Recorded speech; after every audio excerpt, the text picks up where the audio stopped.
Wonderful, wonderful. Siyalamukela namhlanje. Thank you so much.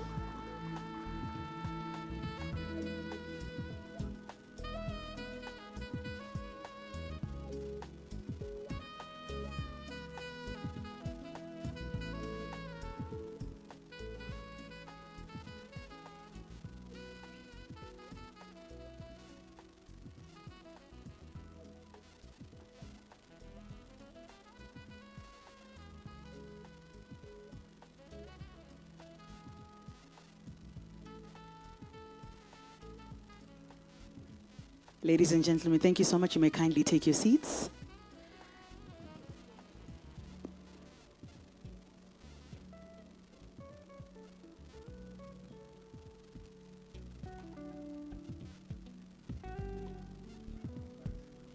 If I may kindly ask our chaplain, Mr. Ndlovu, to please come and stand at the close bar. Thank you.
May we welcome our ministers as they come through by clapping hands for them and ululating.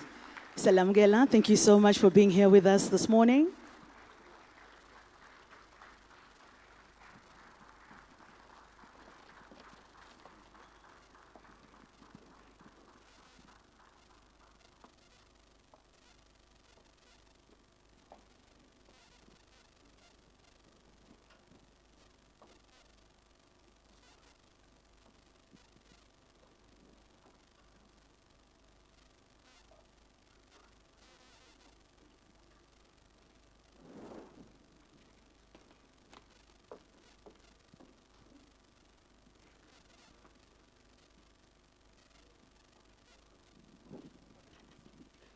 Ladies and gentlemen, please may you kindly take your seats. Thank you so much.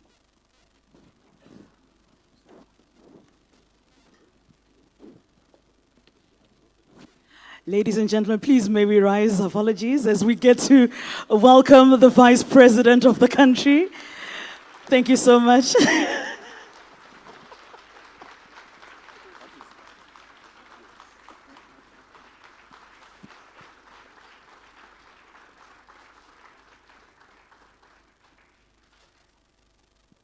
Thank you so much. If I may invite my top panel to take their seats. Thank you. Ladies and gentlemen, you may kindly take your seats.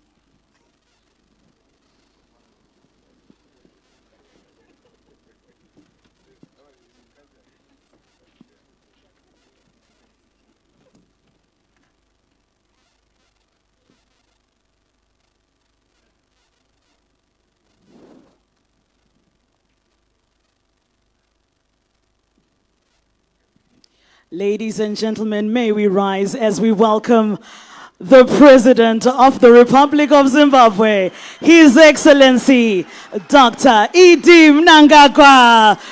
Murune muridza zandleni ezandleni khonapho.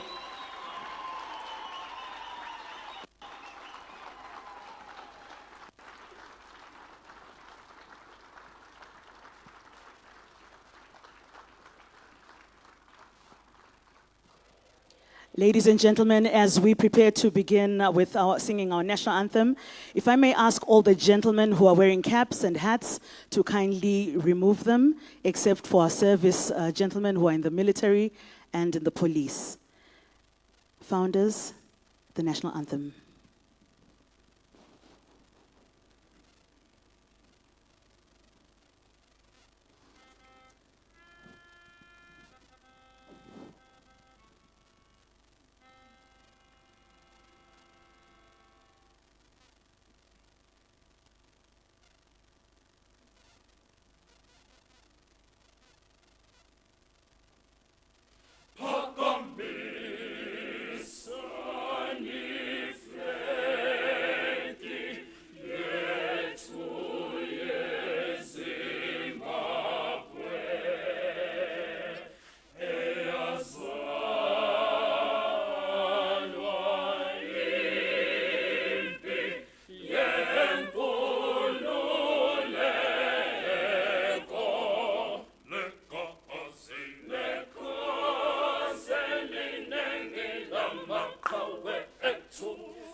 Combore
may invite our President, His Excellency, to kindly take his seat, as well as the Presidium and panel at the top, thank you, to take their seats. Ladies and gentlemen, may I ask everyone to take their seats, thank you. Allow me, His Excellency, to invite Assistant Inspector Indlovu, ZRP Acting Provincial Chaplain for Bulawayo, to come and give us our opening prayer.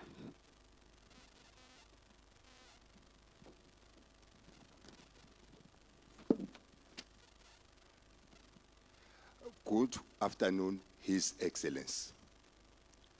Let us have the word of prayer. Our Heavenly Father, the Almighty Creator, we come before you, committing this day unto you. Indeed, this is the day that you have made. We commit this event, the Competitiveness Summit, unto you, O Lord. For you say in your word, in Proverbs 16, verse 3, that we are supposed to commit all our works unto you. Our dear Lord, continue blessing our beautiful nation, Zimbabwe. May peace and tranquility continue prevailing in our nation. Bless our dear President, Comrade Dr. Idim Nangagwa. Bless all leaders of our country. Oh Lord, continue reviving our economy.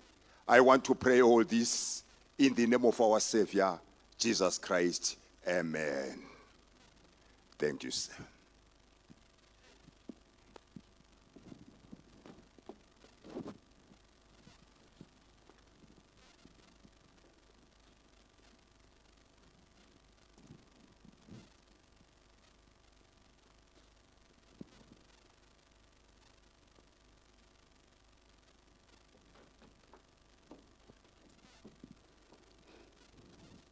Ladies and gentlemen, Your Excellency, allow me to begin by welcoming you through our protocol.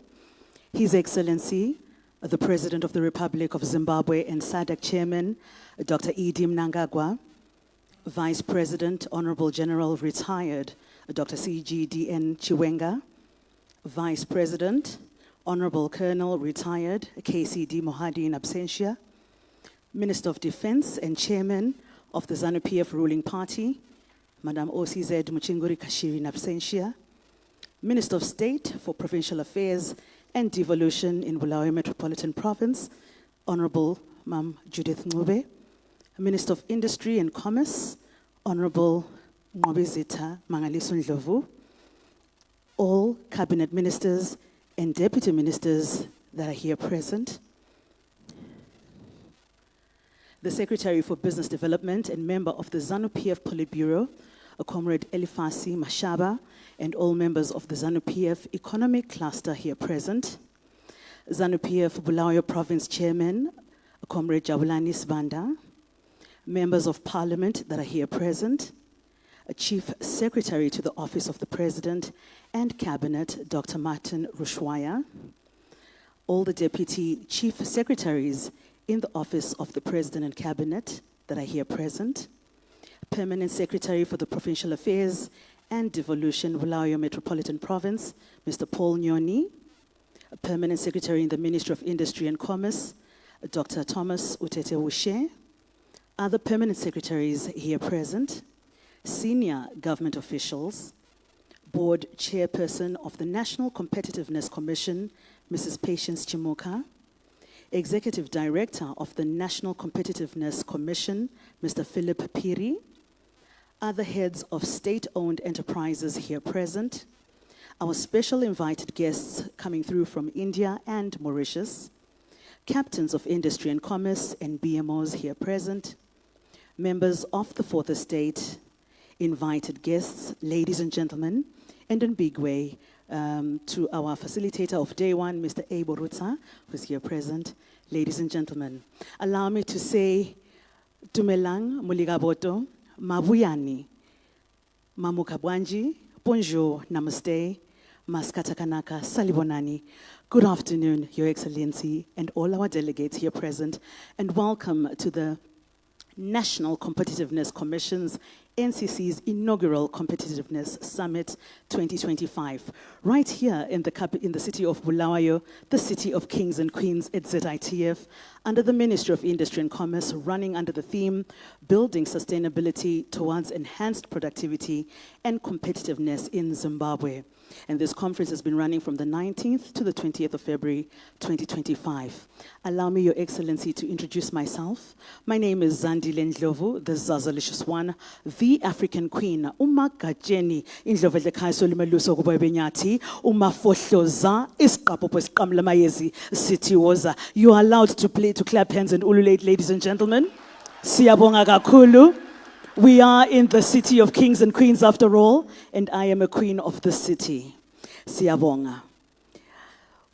Today's conference, Your Excellency, has the aim of getting competitiveness perspectives at global, regional, and national levels with insightful presentations and panel discussions.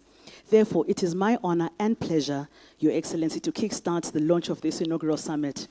Allow me at this juncture to invite to the podium to give us our welcome remarks the Minister of the State of Provincial Affairs and Devolution for the Bulawayo Metropolitan Province, Honorable Minister Mam Judith Ncube.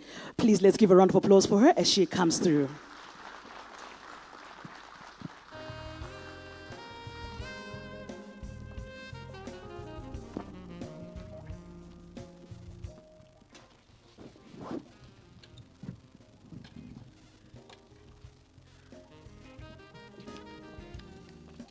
Ngiyabonga siqabhobho sakondlovu.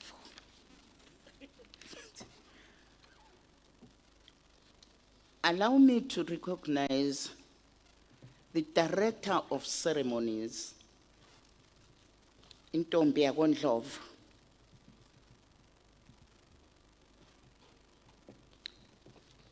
The President of the Republic of Zimbabwe, His Excellency, Dr. E.D. Nangagwa.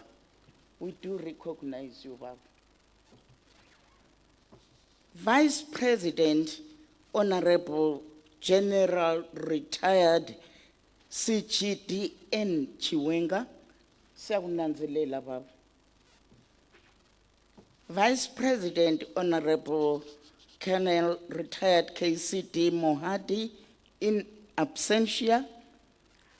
Minister of Industry and Commerce, Honorable N.M. Ndlovu, other cabinet ministers here present,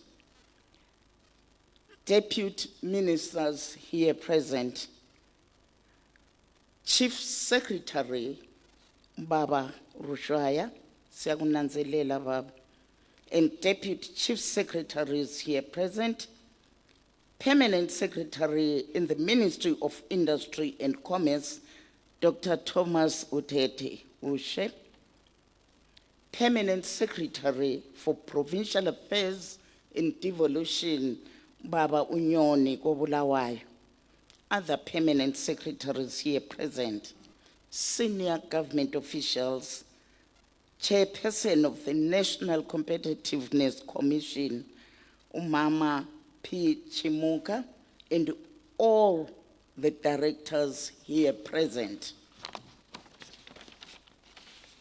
Chief Executive Officer of the National Competitiveness Commission, Philip Piri, other heads of state-owned enterprises here present, captains of industry and commerce, and BMOs, members of the Fourth Estate, service chiefs, invited guests, ladies and gentlemen.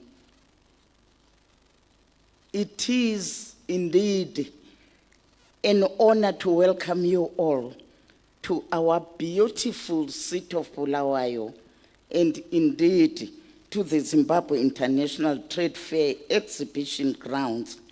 Our esteemed hosts for this momentous inaugural competitiveness summit running under the theme, Building Sustainability Towards Productivity and Competitiveness in Zimbabwe. the Bulawayo Metropolitan Province is very delighted to be associated with the very important summit that seeks to ensure that stakeholders remain engaged on the competitiveness agenda, particularly as the African Continental Free Trade Agreement unfolding continues to gather momentum. We can only pay lip service to the subject matter of competitiveness at our own economic peril. Hence, Bulawayo Metropolitan Province is happy to host the inaugural NCC Competitiveness Summit. We are indeed honored that the esteemed Presidium have found time from their very busy schedule to grace this summit. Your Excellency and Honorable Vice Presidents, this underscores your unwavering commitment to the development of our nation's economy. Your presence speaks volumes about your steadfast devotion to the economic growth and competitiveness of our great nation. Distinguished guests, the inaugural Competitiveness Summit marks a significant milestone in our journey towards ensuring that Zimbabwe remains on par with the global village, fostering innovation, enhance the productivity and competitiveness, economic growth, and sustainable development. Today, we embark on a path that will shape the future of our nation, as competitiveness is the driving force behind our aspirations to build a prosperous and resilient economy. Our commitment to enhancing competitiveness will unlock our opportunities, create jobs, and improve the quality of life for all our citizens. Competitiveness is indeed a key building block for Vision 2030 of a prosperous and empowered upper middle income society. Ladies and gentlemen, it is commendable that the summit has been organized in alignment with the National Development Strategy 1 aspirations, focusing on enhancing the ease of doing business and creating a more competitive environment that will drive sustainable economic growth. It is indeed a pleasure that this summit is taking place Bulawayo, in line with the NTS1 thrust of devolution and decentralization, which is a key feature and strategy for non-discriminatory and just governance, as well as inclusive and transformative socio-economic development. Distinguished guests, as we may all be aware, the concept of devolution is anchored on the need for provinces to champion their development and growth agendas, and this means they need to come up with strategies to enhance their competitiveness with a view to attracting the much needed investment and capital, leveraging on their natural resources endowments, among other things. Ladies and gentlemen, Bulawayo, historically known as the city of kings and queens, has long been the cornerstone of industrial development in Zimbabwe. Our province is rich in culture, talent, and opportunity. However, to unlock the full potential of our industries, entrepreneurs, and communities, we must embrace the dynamics of competitiveness in the 21st century. The Competitiveness Summit could therefore not have come at a more opportune moment for us, as this summit offers is the chance to reflect on our current standing, identify areas of improvement, and chart a path forward that leverages our strengths and addresses our challenges. Distinguished guests, I have no doubt that the deliberations herein will be substantively, thoroughly affording all participants an invaluable appreciation of the national perspective on competitiveness. It will also help us identify the policy gaps that militate against the competitiveness, therein creating a platform for all the relevant stakeholders to interrogate issues and mutually agree on appropriate interventions in the true spirit of the whole of government system approach. It is therefore my hope that the stakeholders here present will share practical, actionable ideas that will be adopted to improve the country's competitiveness.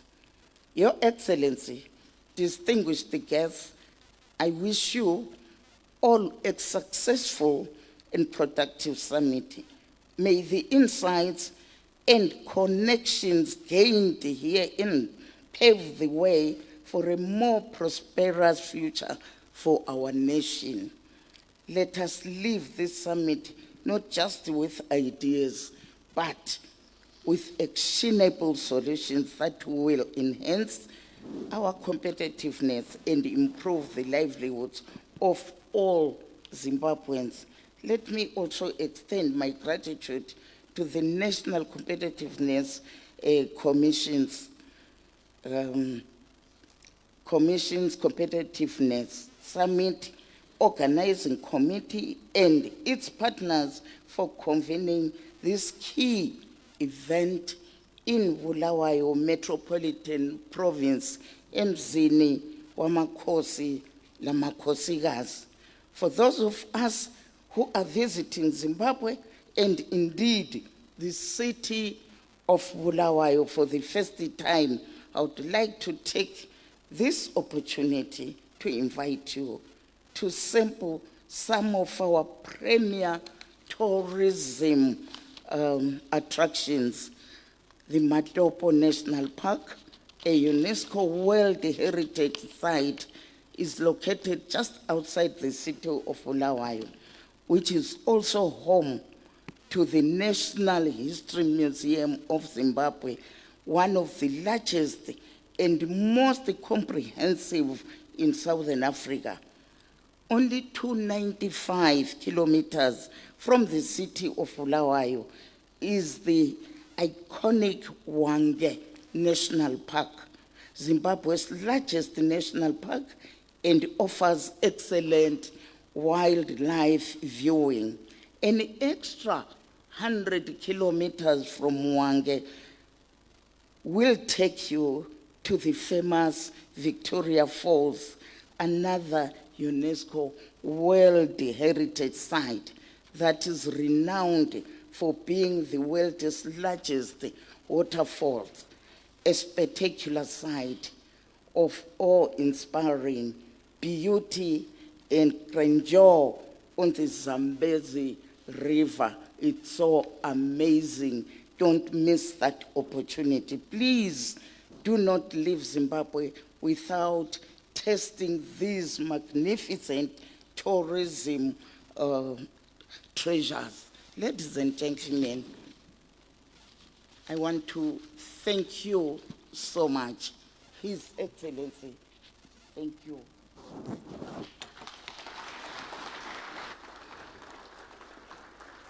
One more time, please, let's give a round of applause to our wonderful Honorable Minister for Provincial Affairs and Devolution for Bulawayo Metropolitan Province, Honorable Judith Ncube.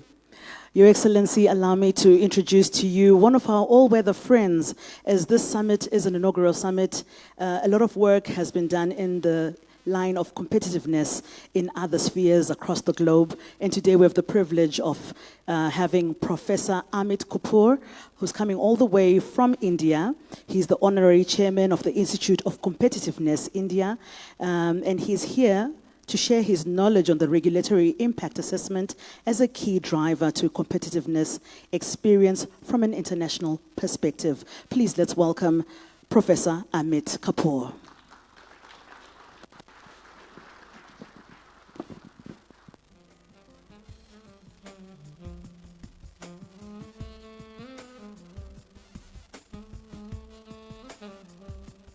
Good afternoon, all of you. It's a pleasure to be here. His Excellency, the President of Zimbabwe, His Excellency, the Vice President, dignitaries in the room, and of course, the Honorable Minister for Commerce and Industry. In fact, the title of my book is actually carrying his name, The Elephant Moves. So, Honorable Minister Elephant, if you don't mind, all the dignitaries, Philip Phiri, Secretary Thomas. So it's absolutely a very interesting topic that we are talking about. And the question here is, what is a roadmap for better growth for Zimbabwe? We have been talking about competitiveness, but very clearly, competitiveness is about productivity. And when we talk about productivity, there is one single measure that has to be looked at, and that is about GDP per capita. And if we don't get that GDP per capita right, that means the fundamental question is that how do we improve the state of being? If you really look at the global leaders in sustained prosperity growth, this is the chart. And this is where Zimbabwe wants to be. And the question lies in front of us is that how does Zimbabwe get into this pool of countries which have been driving the growth over a period of time for the globe?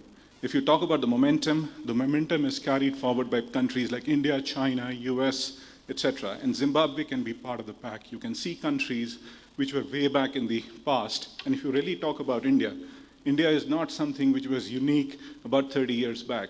It has happened in the last 10 years or last 15 years in a very big way.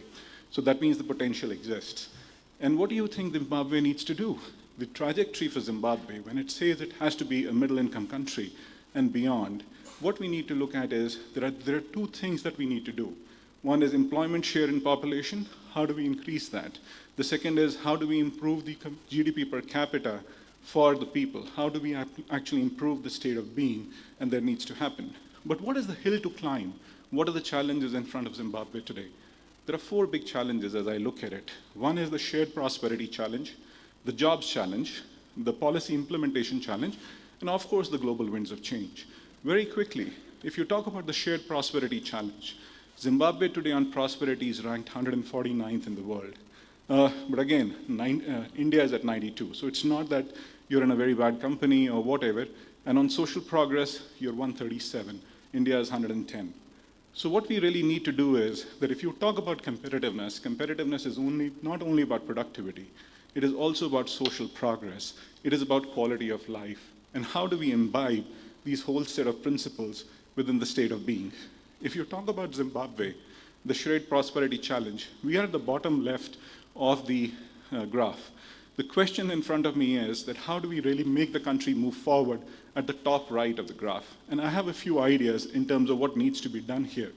But Zimbabwe's GDP trajectory has been very chaotic over the last few years, but that still, I fundamentally believe that Zimbabwe has a huge potential for making a change. So when you talk about the jobs challenge, just to reiterate a few points, there are close to about over 2 million people or youth who are unemployed today. The question is, what do we do for them? What kind of programs can be set? In fact, India also faces a similar challenge. So what is it that we have done? And we created this roadmap, and we are implementing the whole idea of skilling within the country. Work to prosperity, improving labor productivity, because when you talk about competitiveness, it's all about improving productivity of your resources, land, labor, capital, and data. How is it that we are able to extract the maximum possible value out of it? And if you talk about the policy implementation challenge, I see that the biggest challenge that Zimbabwe faces is the policy implementation challenge. It is not that the heart is not at the right place. I was listening to a lot of people since yesterday. The heart is at the right place. But the question is that how do we create the right implementation mechanism of policy across the board? There are certain set of things that are required. I'll talk about it. But the global winds of change, what are the kind of challenges that Zimbabwe faces? 3 very clear challenges.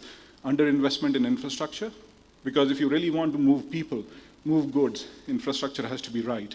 Electricity has to be right. The energy challenge is big. Climate change, you are facing the vagaries. So what is it that we need to do for it?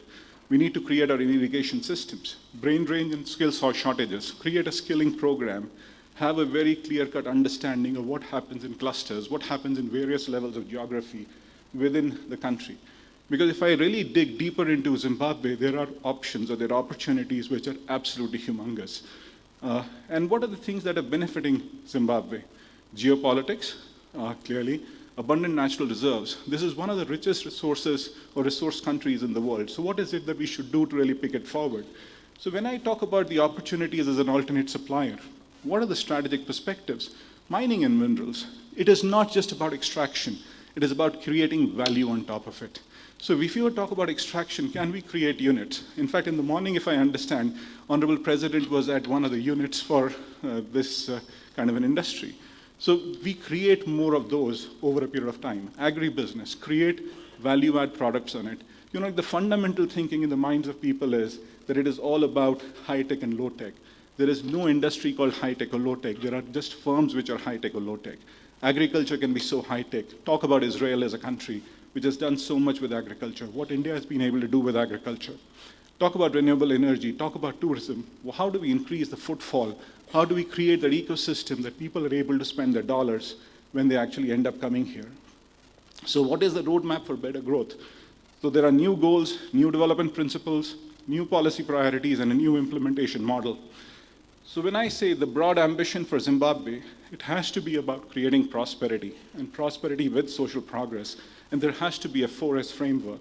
It has to be shared. That means the prosperity gets shared with people. Everybody needs to be happy. Everybody needs to have that improved quality of life. You are talking about resilience, which is solid.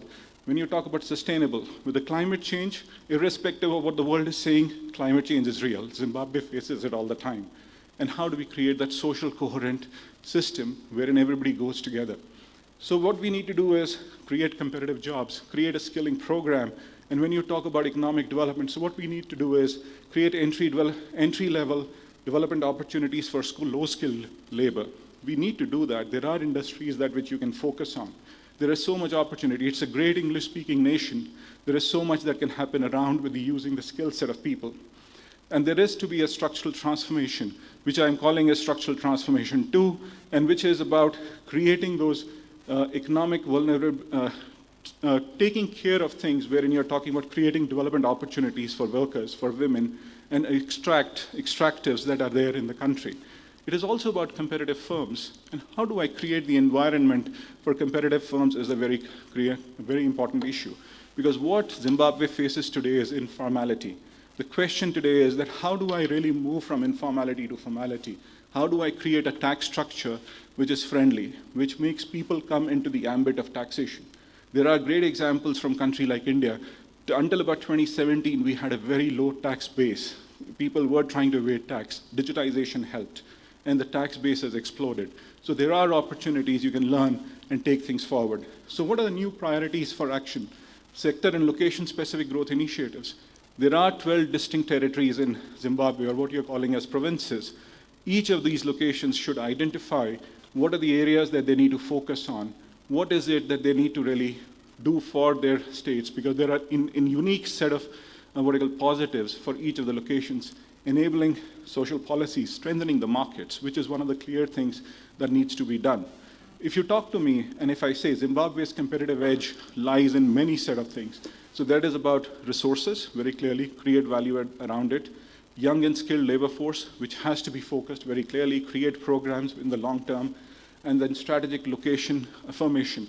You are one of the hotbeds or you're in just in the middle of something very interesting called the Southern African Development Community.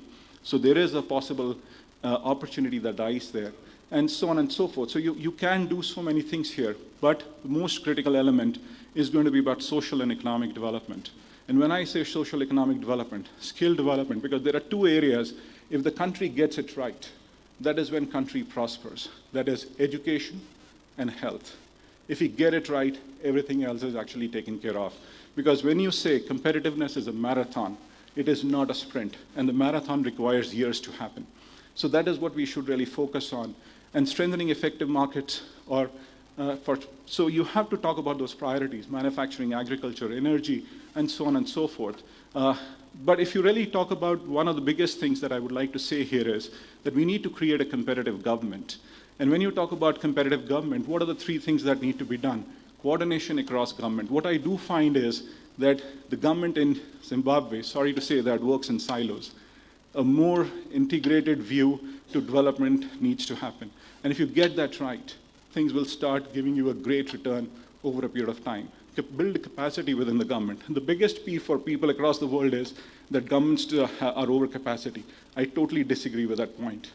The implementation challenge within the government happens because capacity within the government is low. So improve the capacity within the government. And coordination beyond government. That means that there has to be a dialogue with the private sector, with the firms, make them push through towards innovation. And when you talk about so it's all about designing a competitive government.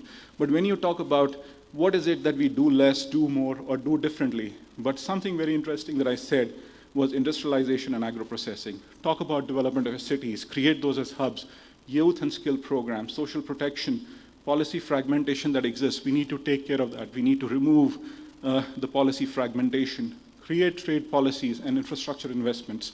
But new priorities for action would be, we do talk about ease of doing business. It is great. You're able to really do a lot of things, but move it into the direction of sector and location-specific strategies. So what I would call as ease of doing business plus.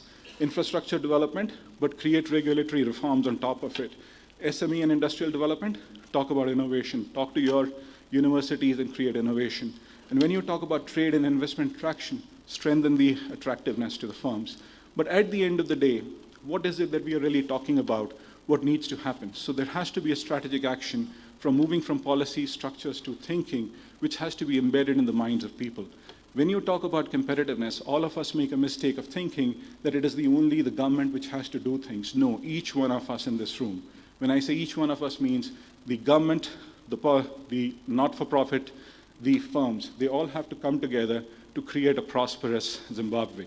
It just cannot happen in a silo. Government can do only so much, but at the end of the day, the prosperity happens through competitive firms.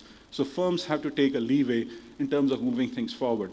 At the end, the last point that I would like to say is that we should have a national value proposition for Zimbabwe that resonates globally. And what is that national value proposition that the country should have? Possibly talking about mining, talking about value add around it, talking about tourism, make it the biggest tourism hub in the world, and agriculture, and top of it, what you call as agro-processing. The opportunities are humongous. If we get things right, the potential within Zimbabwe is so huge to really go to the middle income country status, and it can happen within the next 7 to 10 years.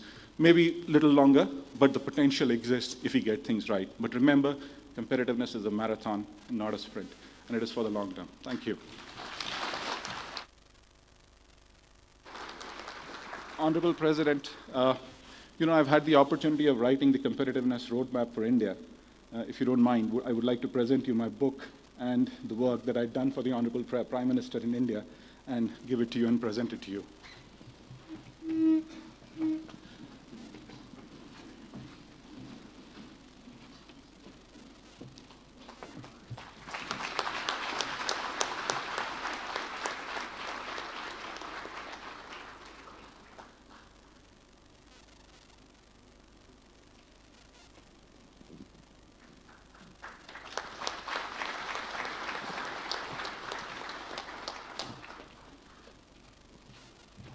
Once again, ladies and gentlemen, please let's give a round of applause to Professor Ahmed Kapoor, Coming all the way from India, the Institute of Competitiveness. He is the honorary chairman, and yes, we do resonate with so many things that you did present to us this afternoon. We have our mantra that is always said by our president, that Nika inova kwa nevenevayo, ilizo lakiwa ngabanikazi balo. Our country is built by its people, and you spoke about that in your presentation, and we really do resonate with it. As we continue with our program this afternoon, please allow me to invite our host minister, who is the Minister of Industry and Commerce, Honorable Ngwabizita Mangaliso Ndlovu, to give us his remarks as well as to introduce to us the Vice President of the country. Please let's give him a round of applause as he comes through.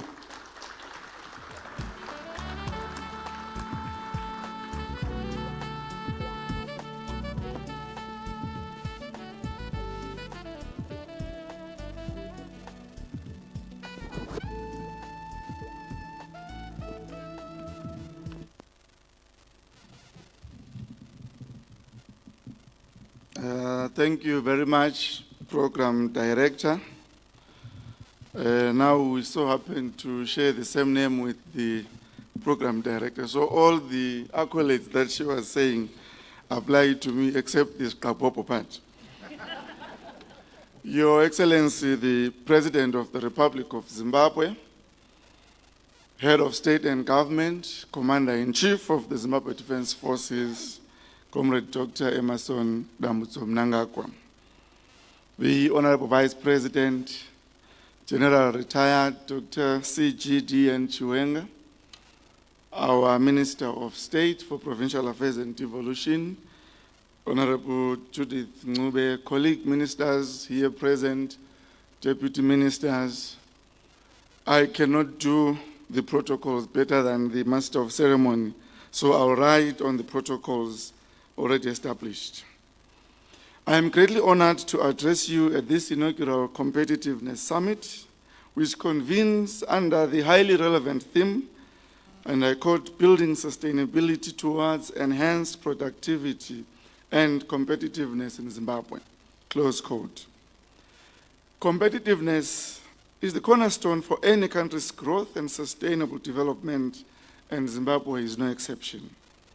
The creation of a competitive business environment, therefore, remains paramount as the country gears up efforts towards attaining its 2030 vision of becoming a prosperous and empowered upper middle income society. Distinguished guests, I feel honored and privileged by the presence of His Excellency, the President of the Republic of Zimbabwe, Dr. Mnangagwa, whose unwavering support for economic transformation and industrial growth continues to inspire national efforts in fostering a competitive business environment. His dedication to economic prosperity, sustainable industrialization, and private sector-led development remains invaluable to our collective vision of positioning Zimbabwe as a globally competitive economy. Your Excellency, competitiveness is a key driver of sustainable economic growth, and the summit discussions and outcomes will further reinforce Zimbabwe's commitment to enhancing productivity, streamlining the ease of doing business, and fostering long-term industrial transformation. This inaugural summit on productivity and competitiveness comes just a week after the President directed his ministers to urgently address the challenges business face as a result of red tape, exorbitant fees, and over-regulation. In your address, Your Excellency, to Cabinet on the 11th of February, you stated that, and I quote, to enhance the overall performance of our economy, the ease of doing business continues to be an important aspect of our programming. In that regard, concerted efforts must be made to revisit all the areas that hinder the start and growth of all investments, whether local or foreign. You further charged, Your Excellency, that, and I quote, emphasis should be on ensuring that business does not suffer from prohibitive regulations as well as punitive administrative licenses and fees required by your ministries. Fees, licenses, permits, and regulations should promote economic development and improve livelihoods of people. I close quote. Your Excellency, through a whole-of-government approach that you have always emphasized to be the order of business, we will be bringing recommendations from this summit on the way forward in addressing the ease and cost of doing business. In conclusion, Your Excellency, I want to acknowledge the role that the NCC has played in inviting international speakers. Your Excellency, it's pleasing to note their profiles here. I would like to commend them for picking on India and Mauritius, which countries have really made strides in their national competitiveness agendas and are also internationally acclaimed for contributing to global competitiveness agenda. We certainly should remain engaged with them and leverage on their deep technical expertise in the field. Your Excellency, it is now my singular honor to humbly invite the Honorable Vice President of the Republic of Zimbabwe, General Retired Dr. C.G.D.N. Chiwenga, to deliver his remarks and introduce our esteemed guest of honor. Honorable Vice President, sir.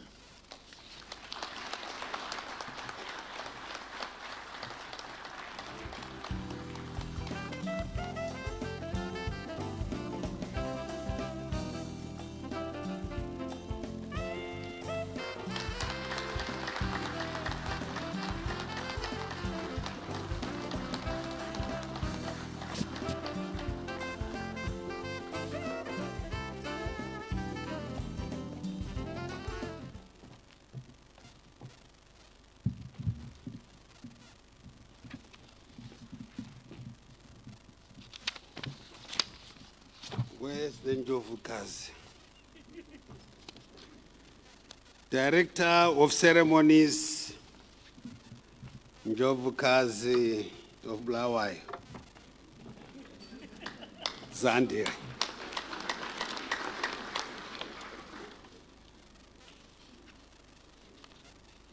Vice President of the Republic of Zimbabwe, Honorable Keno retired Kembo Kambo Dukish Moadi in absentia, Minister of Defense and Chairman of the ruling party, Honorable Pacha Muzpange Mchinguri Kashiri in absentia, Minister of State for Bulawayo Provincial Affairs and Devolution, Honorable Judith Ngube, Minister of Industry and Commerce, Honorable Mangaliso Ndlovu.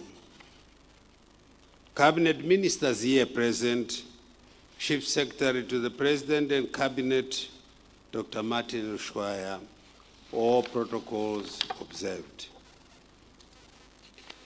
It is my privilege to introduce the President of the Republic of Zimbabwe, His Excellency Dr. Emmerson Dambudzo Mnangagwa, who is the guest of honor at this inaugural Competitiveness Summit. We are all aware that the summit is being held under the theme, Building Sustainability Towards Productivity and Competitiveness in Zimbabwe.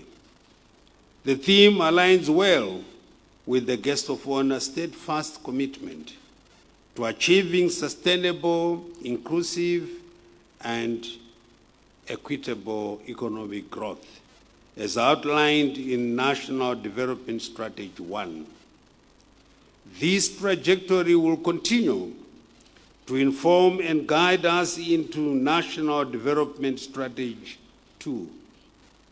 Distinguished guests, ladies and gentlemen, it is gratifying that our guest of honor has consistently championed the improvement of Zimbabwe's global competitiveness. Under his dynamic and resolute leadership, the country has embarked on a transformative journey focusing on boosting productivity enhancing the ease of doing business, and fostering an ecosystem that attracts both domestic and foreign investment. In this endeavor, the President has driven a series of initiatives pursuant to the Zimbabwe is open for business mantra. One of the most significant milestones in this drive for competitiveness has been the establishment of the National Competitiveness Commission, a dedicated body tasked with facilitating the development, coordination, and implementation of policies that are essential to improving Zimbabwe's domestic, regional, and global competitiveness. Distinguished guests, ladies and gentlemen, without further ado, it is now my singular honor to invite the President of the Republic of Zimbabwe, His Excellency Dr. Emmerson Dambudzo Mnangagwa, to address this gathering and give his roadmap on this very important summit and the nation at large. Your Excellency.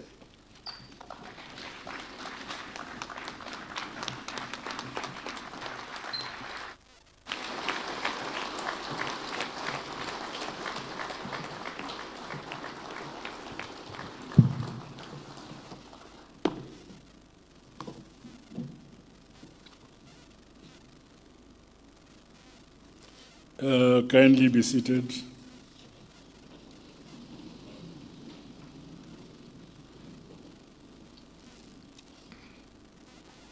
The Director of Ceremonies, the Vice President, Honorable General Retired Dr. C.G.D.N. Chwenga, the Vice President, Honorable Colonel Retired K.C.D. Mohadi in absentia, the Minister of Industry and Commerce, Honorable Mangaliso Ndlovu, Minister of State for Bulawayo Metropolitan Province, Honorable Judith Ngube, Honorable Ministers and Deputy Ministers who are here, the Chief Secretary to the President and Cabinet, Dr. Martin Mushoya, senior government officials who are here, Chairperson of the National Competitiveness Commission, Mrs. P. Chimuka, Captains of Industry and Commerce, distinguished guests, ladies and gentlemen, comrades and friends. It is my singular honor and pleasure to be officiating at this inaugural National Competitiveness Summit being held under the theme in the court, building sustainability towards enhanced productivity and competitiveness in Zimbabwe. End of quote. This competitiveness summit, which is to be held annually, is a notable milestone of the Second Republic in our quest to reinforcing Zimbabwe's global competitiveness. It further enables us the opportunity to deliberate on policy and the topical issues necessary for enhancing competitiveness. The impact of the collaboration under this initiative is envisaged to aid various entities to align with the current global dynamics and international best practices. In doing so, I challenge stakeholders to broaden engagement and encourage participation of all players across the various sectors, including SMEs, women and youth, for the realization of our national vision of a prosperous and empowered upper middle income society by 2030. Ladies and gentlemen, comrades and friends, my government established the National Competitiveness Commission with a mandate to facilitate a competitive environment for Zimbabwean business. The Commission is a key institution tasked with the responsibility to interrogate the various aspects of the country's economy, to enhance both local and on the global competitiveness platform.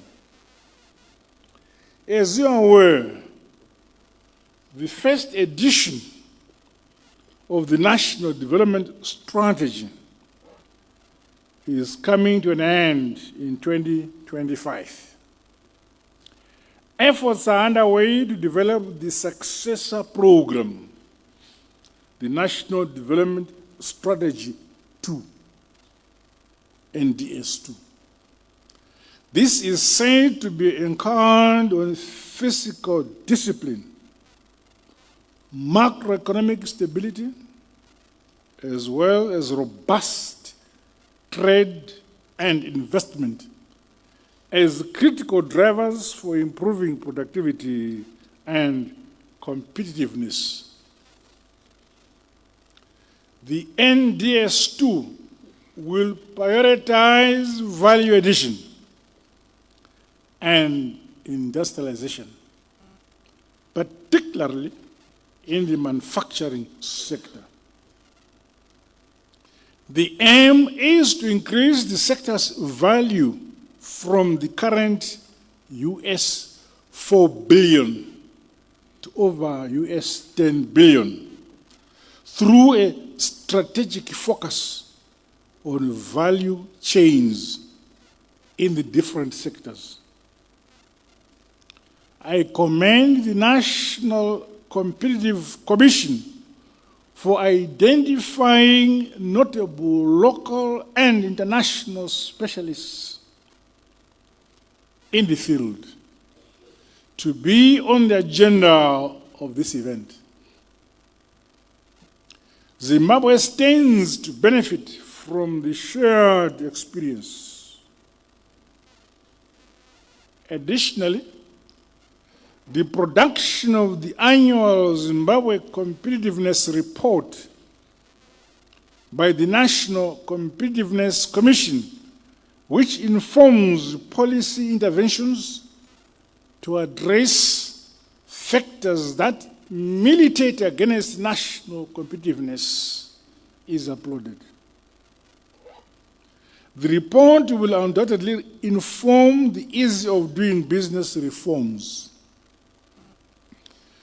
The report also seeks to ensure that our nation offers products and services that meet quality standards of local and world markets at prices that provide good returns. I am advised that the 2024 Zimbabwe Competitiveness Report is under consideration by the Cabinet Committee on the Ease of Doing Business and will soon be presented to Cabinet for approval and adoption. Ladies and gentlemen, comrades and friends, it is pleasing to note that the Minister of Industry and Commerce, through the National Competitiveness Commission, will focus on developing national competitiveness strategy this year, which will be instrumental in guiding national policy formulation. My government stands ready to lend you as much support as possible to successfully acquit yourselves on this very noble endeavor.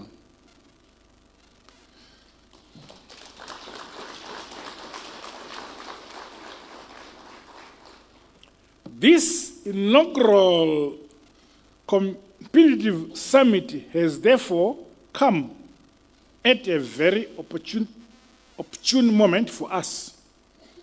I would like to take this opportunity to urge the Commission to leverage the invaluable networks it presents. On its part, the Second Republic is alive to issues affecting businesses and is scaling up measures that create a supportive business operating environment which encourages innovation and investment. My government's trust is premised on the need to promote value addition and beneficiation of raw materials and minerals that support the creation of vibrant industrial value chains, which are critical in the transformation of our economy. To date, the Zimbabwe Industrial Reconstruction and Growth Plan has been developed as the transitional plan to address the challenges currently bedeviling both the industrial and commercial sectors of our country. Specific sectors and the value chains such as the soybean and the dairy value chains have been identified as having the national comparative advantage and the maximum potential to contribute towards manufacturing value-added growth. This is poised to enhance the competitiveness of the country's manufacturing sector at a time when the African Continental Free Trade Area Agreement is now operational. I urge stakeholders to tap into the new market opportunities presented by these emerging conditions of trade. Hence, the need to ensure that our country's goods and services are competitive cannot be overemphasized.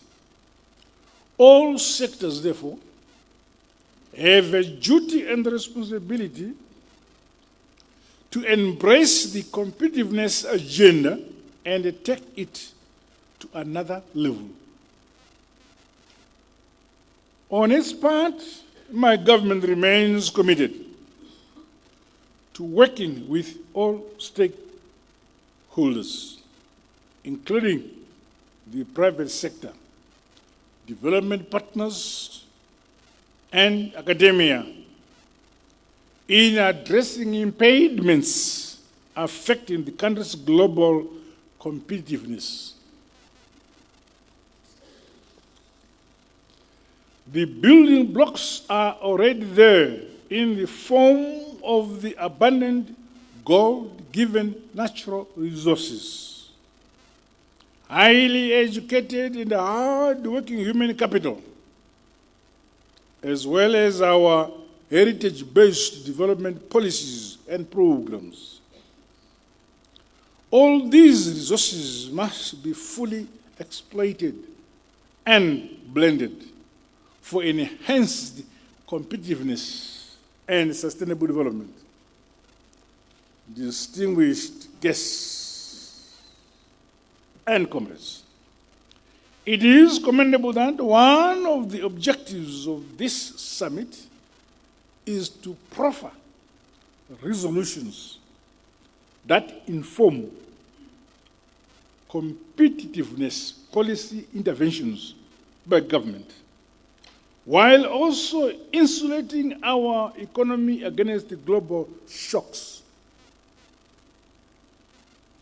The various ministries, departments, and agencies of government stand ready to spearhead reforms that encourage innovation and investments, enhanced productivity, and efficient markets.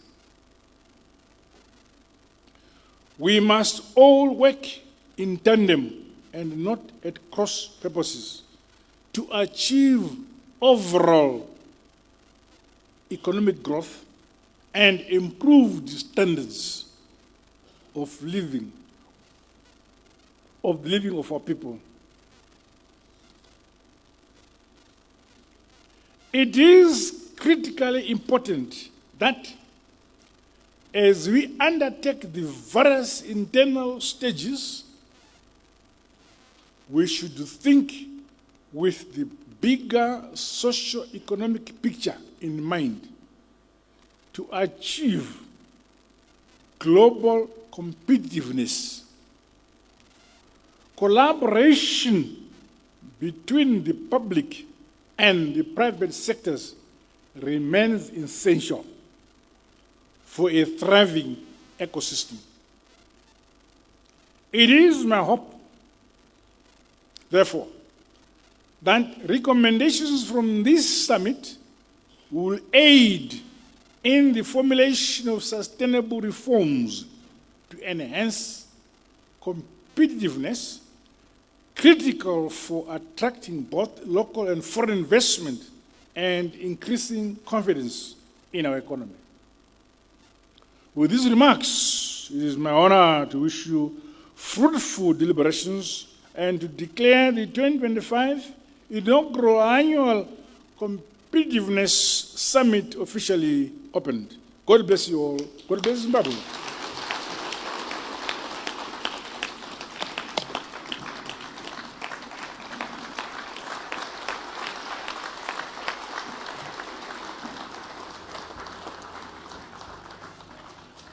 One more time, ladies and gentlemen, please let's give a round of applause to His Excellency, the President of Zimbabwe, Dr. Idi Mnangagwa, as well as our SADC Chair. Thank you so much. You may kindly take your seats. At this juncture, please allow me, Your Excellency, to call upon the CEO of the Zimbabwe National Chamber of Commerce, ZNCC, Advocate Mugaga, to come and give us our vote of thanks. Please let's give him a round of applause as he makes his way.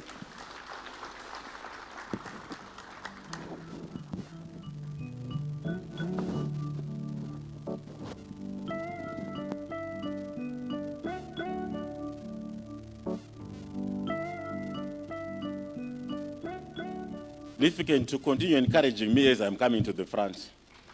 You know,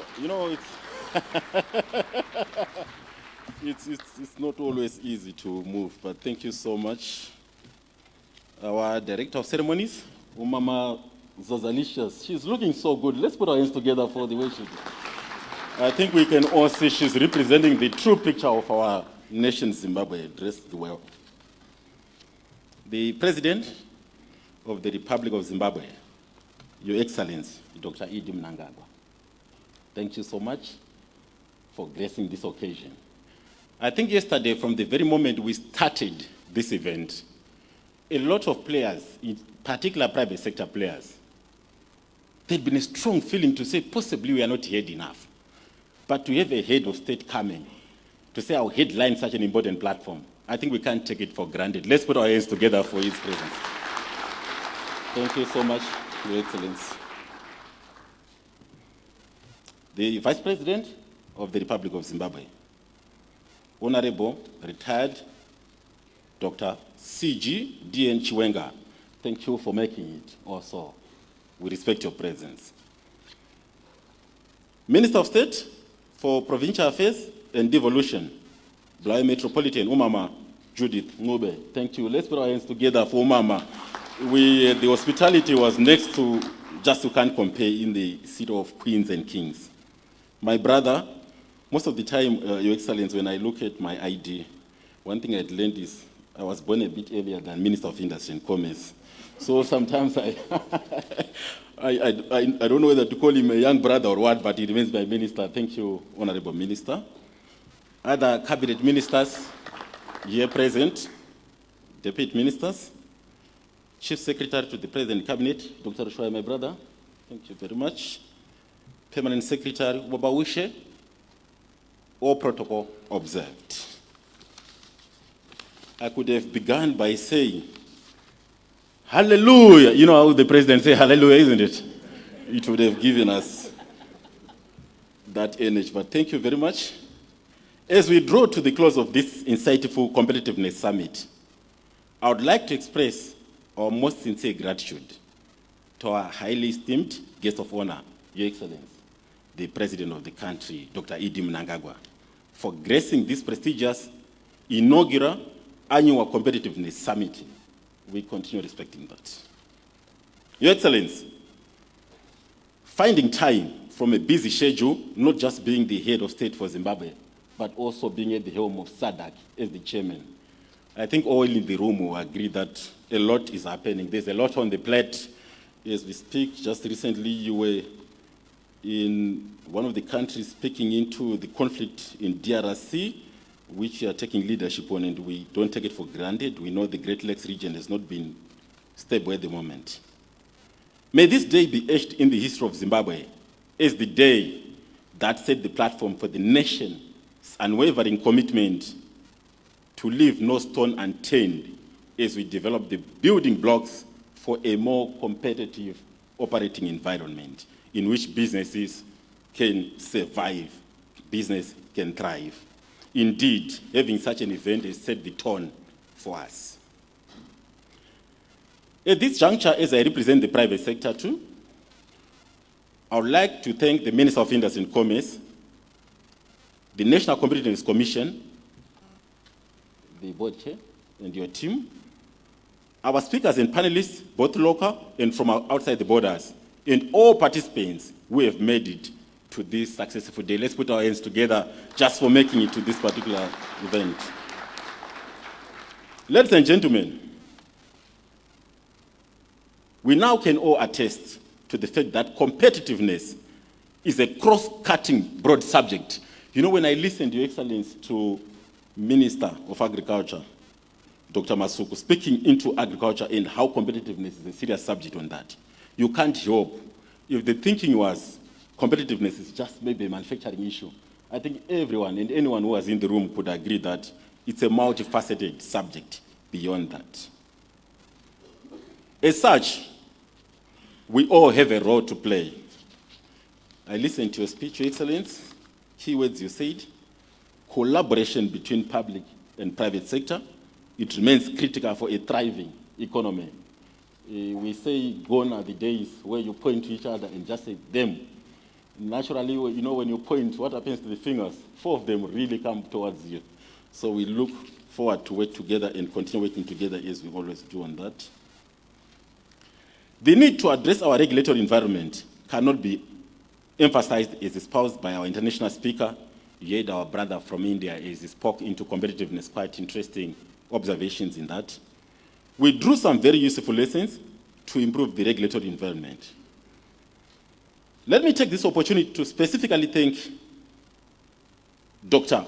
Apaswam, Director for Capacity Development, Corporate Service and Operations at the National Productivity and Competitiveness Council of Mauritius.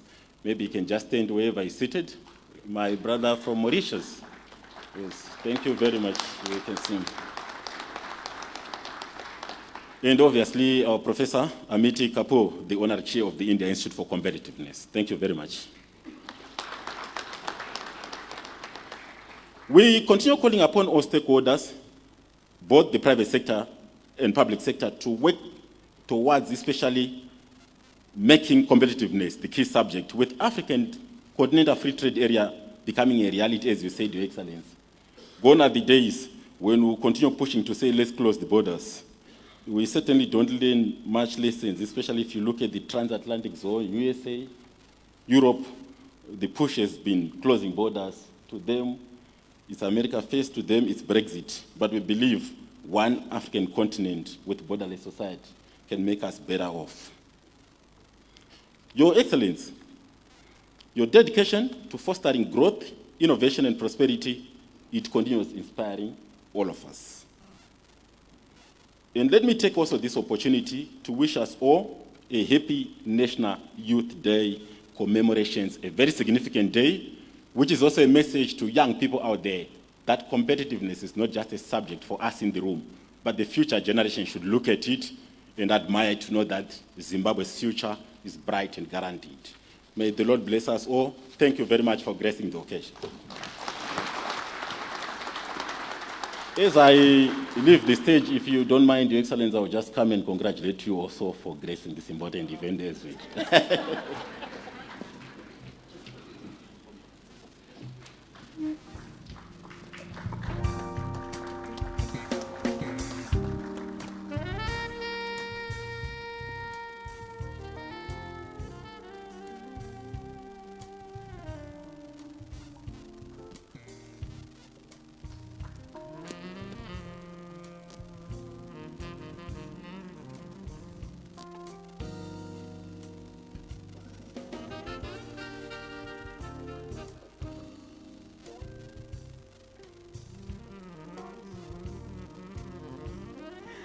One more time, please. Let's give a round of applause to Advocate Mugaga, the CEO of the Zimbabwe National Chamber for Commerce, ZNCC.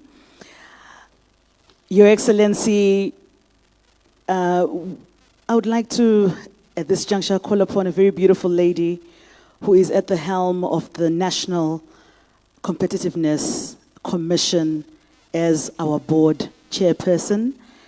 And this is Mrs. Patience Chimuka. And in so calling her, I would like to also just get our Honorable Minister of Industry and Commerce to be on standby, because there's something very special that the Ministry and NCC would like to present to you. But before they present that wonderful gift, maybe I'd like to just call upon Madam Patience Chimuka to please come through and say a few words about this wonderful gift. Thank you. Please let's give a round of applause as she comes through.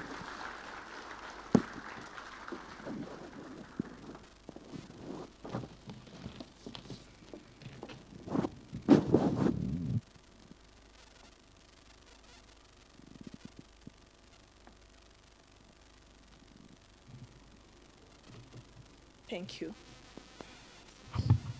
Thank you. I'm not going to go on the protocols. They've been done well. I would actually mess it up. So, Your Excellency, Dr. Emmerson Mnangagwa, it is great honor that I present to you this symbol of vision, resilience, and progress. This map of Africa with a distinct emphasis on Zimbabwe is crafted in copper and designed with a starburst radiating outward from our beloved nation. This reflects Zimbabwe's growing influence and its boundless potential in the global industrial arena. The copper starburst signifies the energy, innovation, and competitiveness that will define Zimbabwe's future. As the light radiates outward, so too will Zimbabwe's industries thrive, driving growth and prosperity across the continent and the world. This gift is not just a map. It's a reminder of the remarkable journey Zimbabwe is on under your able leadership. It embodies the spirit of progress, unity, and national pride, reminding us that Zimbabwe will continue to shine and inspire in the global landscape. Your Excellency, may this gift serve as a tribute to your unwavering commitment to the development of Zimbabwe and a lasting symbol of the brighter future we are building together. I thank you.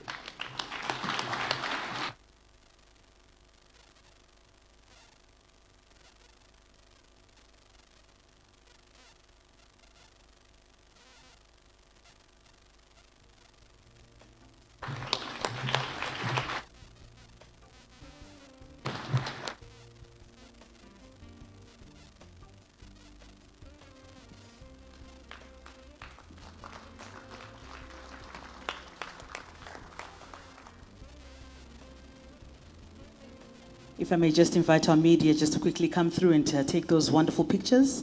Thank you so much.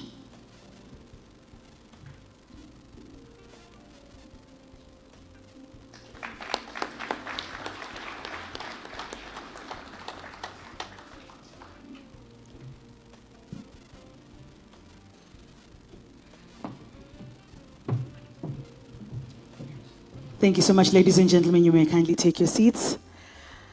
Ladies and gentlemen, Your Excellency, and all our delegates that are here present, we have come to the end of our wonderful launch of our inaugural summit on competitiveness that is being run by the National Competitiveness Commission here in Zimbabwe. It's been absolutely wonderful, sir, to serve as your young ED, Events Director. So thank you so much for being here in our wonderful city of Bulawayo, the city of kings and queens. We would like to invite you and your team for lunch. We have some really delicious treats that are ready for you. I would love to ask our wonderful Honorable Minister, Ngobezitha Mangaliso Ndlovu, to lead our delegation as you exit, and we would like to invite everyone to stand and once again just to applaud our wonderful President, the Excellency of the Republic of Zimbabwe, for coming through. Thank you so much. Let's keep the applause coming. Thank you so much. Ndova ndatowa nomukana wokuti ndingokuti shake hands tinotenda zvikuru. Siyabonga.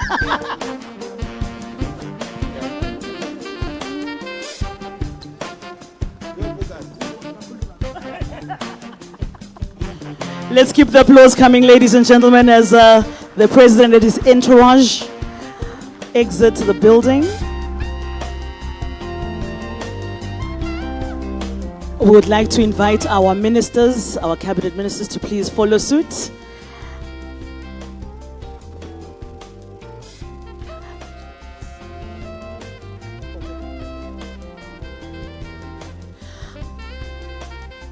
Ladies and gentlemen, please, you may kindly take your seats as we have a few announcements pertaining to our lunch this afternoon.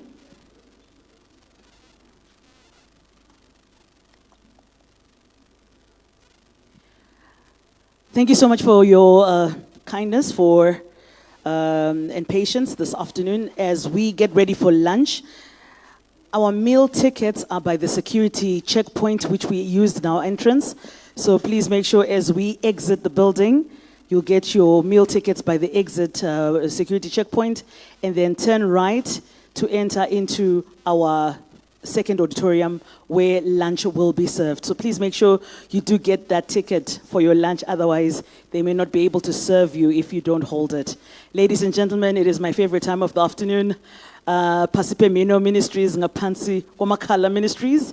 It is time for lunch. Bon appetit, everyone, and we'll meet in the second part of our deliberations this afternoon. Thank you. Have a good afternoon. Bon appetit.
So, yeah, when I grow up, I want to be like you. Okay. Thank you so also to our international visitors. I see they're still here. Thank you so much, Professor Amit Kapoor, for that brilliant presentation earlier on. Thank you so much. Let's give a big round of applause for showing us how it is done in India. But what I liked about this presentation, it looks like we are not doing too badly. You said it right, that as Zimbabwe, we are on the right path, and very soon we'll be where you guys are. So thanks for that encouragement. Yeah, and also obviously our guest from Mauritius, he is also still here, and he extended an invitation for me to come to Mauritius. So very soon I'll be going to Mauritius. That's Dev Apauswami. Let's give him a big round of applause, ladies and gentlemen. He is also still with us. And let's continue giving them the Zimbabwean welcome. Okay, and also just to thank all our honorable members of parliament who are still here. Thank you so much. And I see Honorable Clement Chidu. Thank you so much, sir, for remaining with us. Deputy Chief Secretary Wamanungo is around. Thank you so much, sir. And Deputy Chief Secretary Vachuru is also here, and other senior government officials who are still with us. PEMSEC, Dr. O'Shea, I think is still here. Thank you so much, sir. We really appreciate. So to the last session that we are going to have a discussion on a greener path to competitiveness, perspective for climate action in industries and products. And to help us unpack this topic, we have Dr. D. Sitole, who is the Business Council for Sustainable Development in Zimbabwe. He's from the Business Council for Sustainable Development in Zimbabwe. Dr. D. Sitole, if you could please come through. Let's give him a big round of applause as he comes through.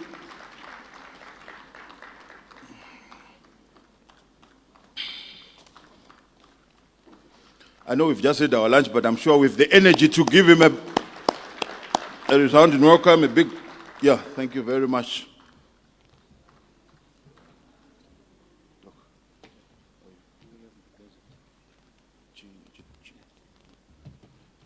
Sorry, the tech team, do we have that that little remote of yours for him to control his presentation? I'm sure they'll come with it. I think they've sorted it. Thank you very much, Director of Ceremonies. I'm sure we can clap for him as he takes his seat.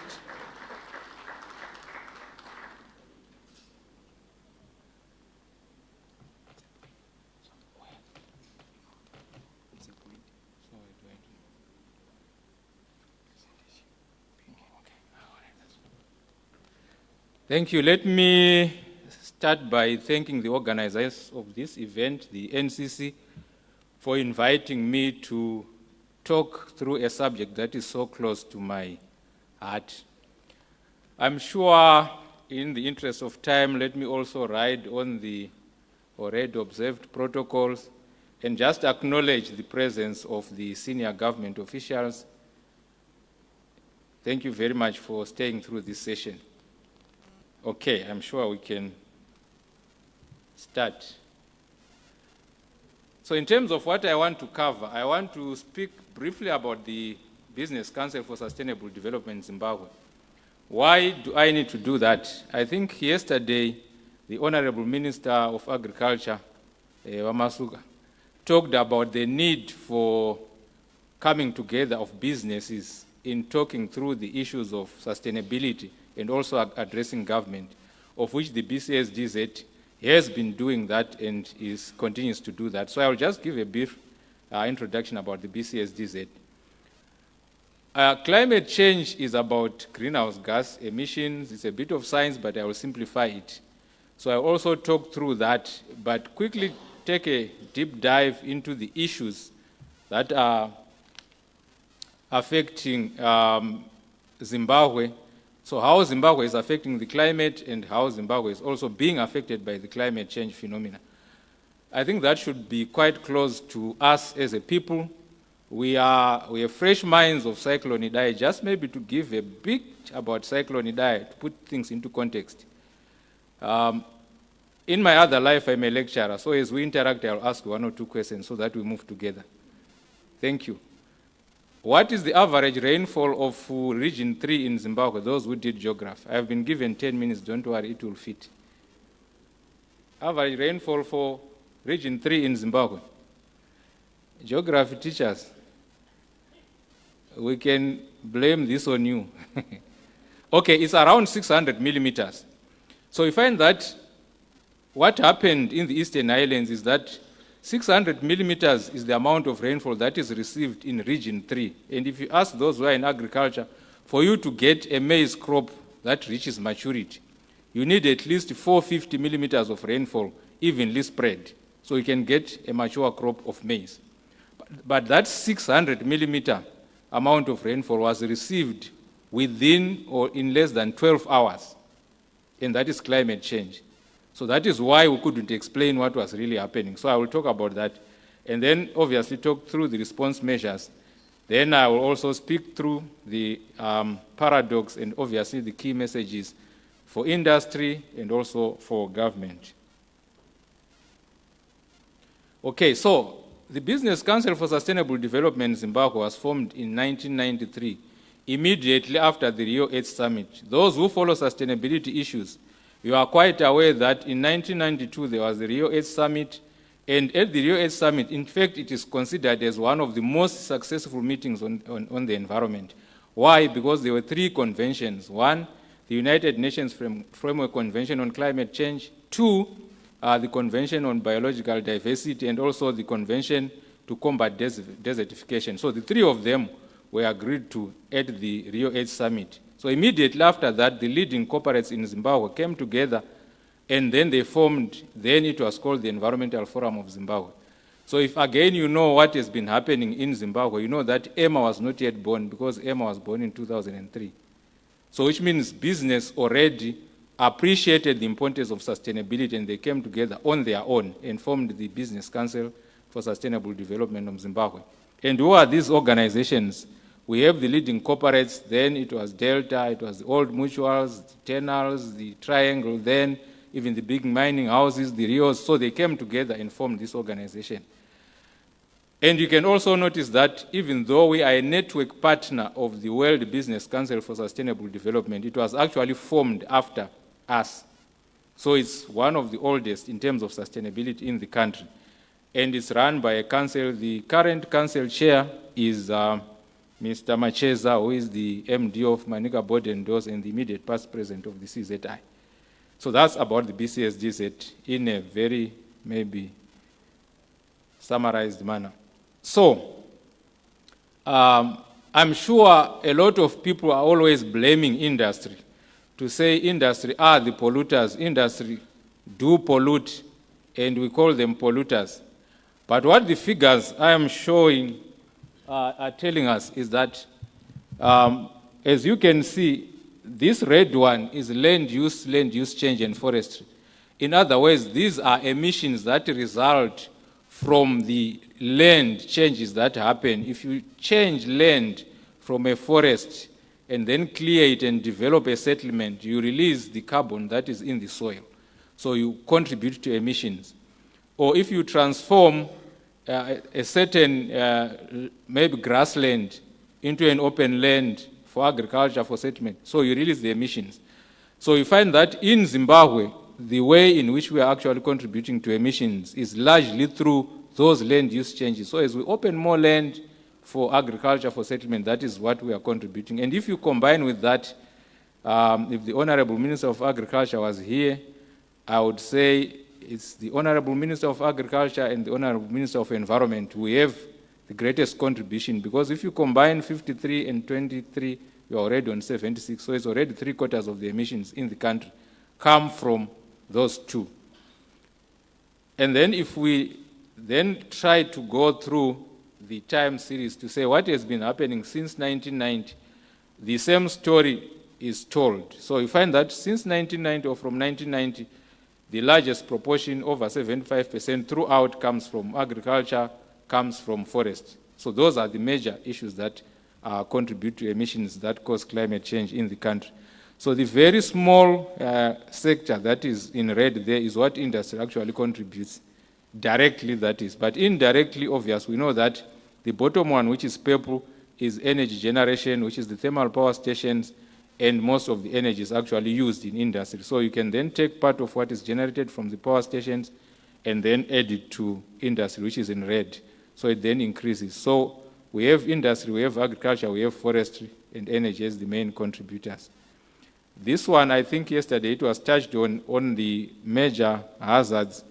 But what I want to touch on is, as we appreciate the changes in temperature and the changes in precipitation and how they affect the economy, for those who follow, our GDP is directly coupled to agriculture production. So in the years in which there is low agriculture production, you find that the GDP goes down because most of the value chains are agro-based. Either they get their raw materials or they supply the raw materials to agriculture.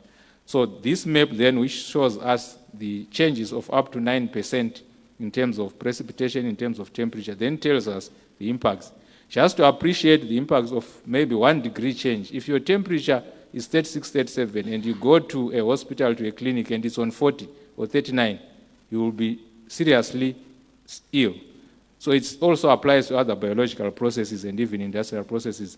A 1-2 degrees Celsius change is very impactful in processes. Even those in the leather industry also know. So now into the real issues that I think I have to advance for today. So you find that from a higher level, government has done quite a lot in terms of the policy framework for climate change. So in 2014, they developed what is called a National Climate Change Response Strategy, followed by a National Climate Policy in 2017. But also to respond to the Paris Agreement of 2015, the country developed a nationally determined contribution intended first before the Paris Agreement was signed in 2016. Then this was immediately followed by a low greenhouse gas transition, which is basically a strategy on how the country can develop without contributing significant to pollution. So it is these policies that should then guide action in industry on climate. Then under the Paris Agreement, what I should quickly point out is that before the Paris Agreement, under the Kyoto Protocol, developing countries had a leeway to develop without really being serious about containing or cutting their emissions. But currently, under the Paris Agreement, we are all treated the same. The UK, Japan, Zimbabwe, India, we are treated the same. We all have to cut our emissions. So in 2021, there are, again, the country committed to a 40% reduction of the projected greenhouse gas emissions of 2030 under the business as usual. And 2023 was followed by, I know there were a lot of complaints, maybe questions about the carbon credits framework. In one meeting that I attended earlier in my career in the climate landscape, one of the participants asked to say, what is the role of government? And one of the senior government officials in there said the role of government is to govern. So in order to govern carbon trading, government then introduced a carbon credits framework, which framework then governs the aspect of climate change mitigation through the carbon trading. And then last year, there were significant developments, including the investments framework for reduction of emissions, the National Adaptation Plan, and the like. I know maybe for some it's a bit quite foreign, but I'm just touching the key issues. So what is this Paris Agreement about? It's there to support climate action in form of mitigation, climate action in form of adaptation. Mitigation is simply about avoiding, reducing, cutting emissions that cause climate change. And then it also enhances support which comes in form of technology, in forms of finance, in forms of capacity building. So basically those are the three aspects that support, that enable climate action under the Paris Agreement. So in terms of what the country committed to do, what do we have? So we have a commitment to reduce emissions related to energy production by 7%. And then we also have industry by about a percentage, that is 1 through 2030. And then obviously the agriculture, forestry, which I said contribute much, the contribution is about 31%. So why do we need to talk about these numbers? So they now guide action by industry. So if you want to invest in the energy sector, if you want to invest in agriculture, you are constrained. So it's a carbon constrained pathway that is advising on how you can respond. So that is why, as an industry, as an enterprise, you need to be aware. So there are some of the resources, the responses in terms of adaptation that have also been given. But if you quickly scan through those, I'm not going to read through all of them, you will notice that industry is missing. And that is one of the points that I want to take through to the end of this discussion. So industry is not talked about. We have talked about agriculture, water, health, biodiversity, infrastructure, and tourism. So it's salient maybe in some of the actions, but not really directly talked about. So how has the country been receiving climate finance or support? Again, a study by the OECD shows that a lot of money has been going to adaptation, which is a response to the impacts of climate change, and very little to addressing the issues that affect industries, which are basically the mitigation issues. So that is so the green bars represent funds that have been going to adaptation and not mitigation. I'm getting to the end of the presentation, so I'm now going to the distilled points. So carbon trading, what are we talking about? I linked carbon capture, storage, transportation and storage to carbon trading. I know a lot of us, whether as individuals, as enterprises, or perhaps in our sectors, in our economic sectors, we are really maybe passionate about this. But lo and behold, what is actually happening is that the global north, because they realize that in the process of carbon trading, capital will be moving from the global north to the global south, which is what they don't want. And because climate change is never an environmental issue only, it's a developmental issue.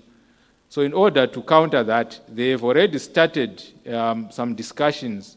There was a meeting in Copenhagen last year in September where they want to develop carbon capture, storage and transportation technologies in the north, so that whatever emissions they were producing, which we wanted to trade off by our carbon credits projects, they will capture that carbon and money will stop flowing to the south. So it's already in motion, it's already happening. So why am I mentioning this? We have universities, we have industries, and we think it's business as usual. But this is how they treat climate change. They treat it as a business issue, as a developmental issue, of which it is. I have gone through a few policies on climate change, sustainability, where a lot of trust is on risk. But I want to put it across to the House that there is need really to balance between risk mitigation and also opportunity maximization. There are a lot of opportunities that arise from climate change, right from the renewable energy, improving energy efficiency. We can also talk even about sustainable agriculture, which was talked about yesterday. So all these lead to opportunities where businesses can re-innovate, businesses can adapt to climate change, but in a business model where they can invoice through those innovations. We have electric vehicles that we talk about, so which means the batteries that are needed for those vehicles, if an industry then develops them, which means they are innovating and they are responding to climate change, but in a business sense. So instead of just thinking of what are the climate risks, the physical ones, the transitional ones, there is also need to say what are the opportunities as people discuss in the boardrooms. So my final slide, or maybe second from last, is on the key messages. So in a very summarized manner, what are we saying? We are saying in our national development plans, and also in particular industrial development policies and enterprise level, we need first to think of what is good for the country. And lessons are quite clear. If we look at what happened after the war broke between Russia and Ukraine, a lot of Western countries reopened their thermal power stations. So what are they telling us? They are telling us that the issue is not really about climate change. It's about developing their countries, it's about supporting their people. So they reopened, and recently we have seen also Trump walking out of the Paris Agreement, but not the convention, which means again he's prioritizing national development. So what should we do? We should never allow our coal to remain underground. That's my argument. But let's say, how can we sustainably extract that coal, and if we need to generate power and do so, but also limit the emissions, instead of just joining the bandwagon and say, let's stop about coal. But that's the resources that we have. If we want to go solar, solar is intermittent. You can't generate it at night, and the technologies for storage are quite expensive. So that's one. To say at enterprise level, let's say what is good for the company, what is good for the country. And then we say, but how do we do it in a sustainable manner, instead of doing it vice versa? To say we can't do this because there's climate change, we can't do that because there's climate change. And then secondly, I showed some graphs, some statistics. Climate change is one of the few phenomena where science and policy action are quite coupled. You can't separate them.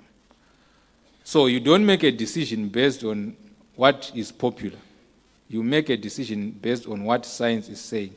That's why I said, in our case, most of the emissions are coming from agriculture, from forest. So without really maybe making a lot of noise, that's where our effort should be, in a way. And we are also saying, when we take these actions, we also need to evaluate scientifically whether we have moved or we are not moving. And then in the process, there is a symbiotic relationship between policy, science, and action, and then we move forward. Then the third point, when we, as students of economics, were told that there is land, labor, and capital as the factors of production.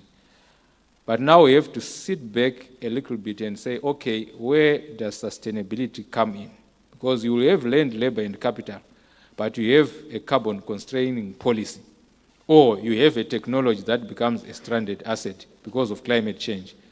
So which means the elements of sustainability are no longer a good to have, or they are no longer good corporate social responsibility, good corporate system. No, they are business issues. The president of the World Business Council for Sustainable Development, Mr. Barker, he said accountants will save the world, meaning the moment the natural capital, the social capital, the environmental externalities can be accounted for in a dollar sign or can be equated to a dollar sign, then it will be easy and more objective to manage them, which is what we have found with carbon, because carbon is discovering its price through carbon trading. And then finally, there is also a need to then consider what concepts can improve the competitiveness of products, of enterprises, of processes, typically life cycle costing. So when you are purchasing an asset, do you look at the initial capital outlay, operating expenses, and then you scrap value, and then you make a decision? Or you just look at what you need to procure it, which is the capital outlay. So there's need now to look at that life cycle approach. How much fuel is going to get into that vehicle that you are buying over a longer period of time compared to another competing technology? And then also the business case.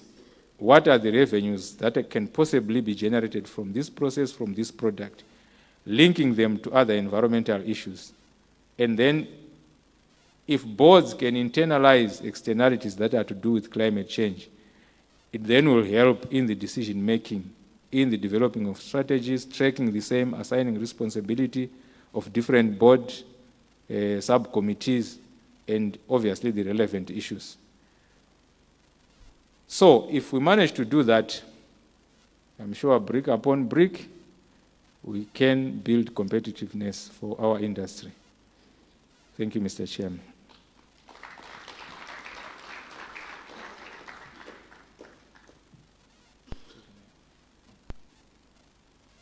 Should I sit down or I sit in front? Okay.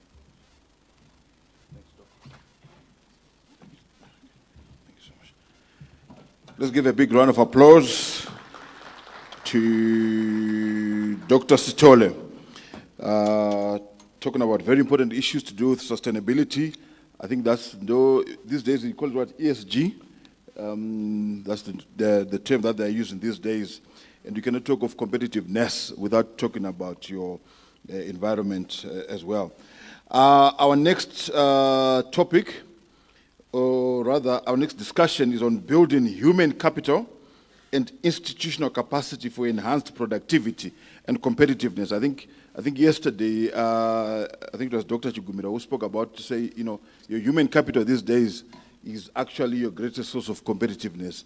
And to help us unpack that, we've got the African Capacity Building Foundation, and we have Mr. Barasao Diawara, Senior Knowledge Management Expert. Are you from, you're from where? Senegal, is it? Yes. Oh, another foreign visitor. Let's give him a big round of applause. Welcome. Thank you. Thank you. Thank you so much. Over to you. Thank you. Please read this message before you. Okay, good. Is the presentation up? Is the presentation up? From the organizers. From the organizers? You need this presentation? Yeah, I think that's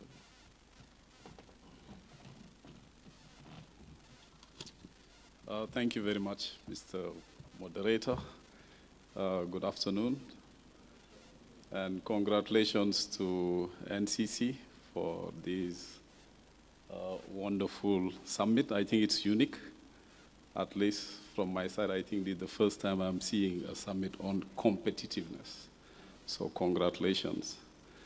My name is Barasu Jawara. I'm representing the African Capacity Building Foundation. Foreigner, but I'm a Zimbabwean. I've been here for the past 10 years, coming from Harare. That's where our headquarters is. And we have regional offices in Accra, in Nairobi, and in Addis Ababa.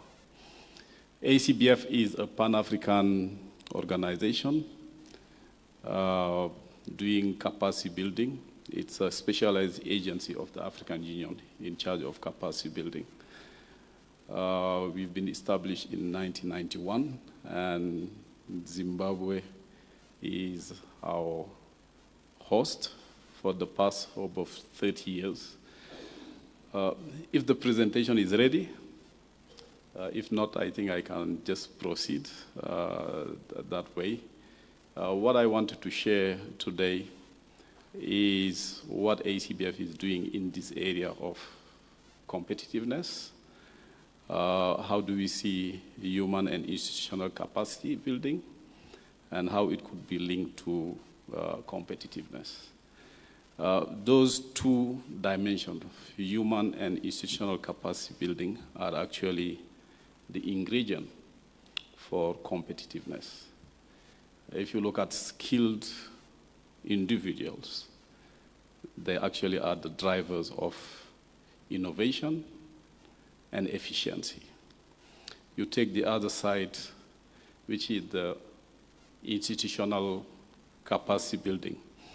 That is actually, if you are in the agriculture, that is the soil, right? The human capacity is the seed. A good soil without a good seed, you can't have good yield, and vice versa. If you have a good seed without good soil, then you won't have anything good. So both have to go together. The synergy is important, and that is the ingredient for competitiveness.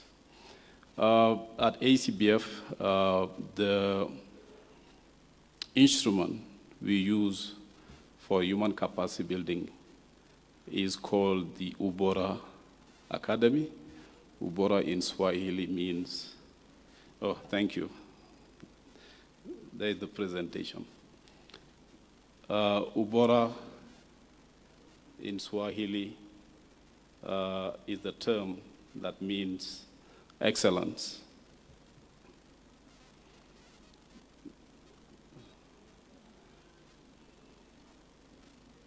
Is somebody running the presentation for me? Sorry.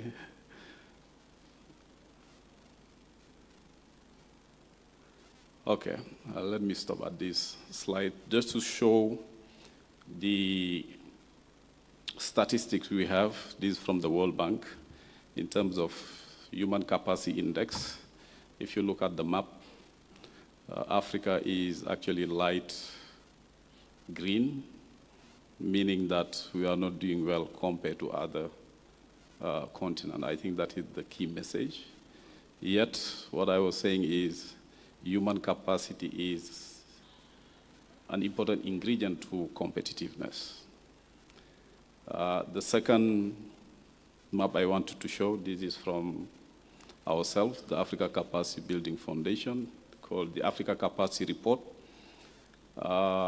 which actually assess the level of capacity of different countries. This report was last published in 2019. What it shows is most of the African countries have medium level of capacity, the majority. Again, the key message here is we are not doing well when it comes to capacity development in general. So we need really to work on each of those two dimensions.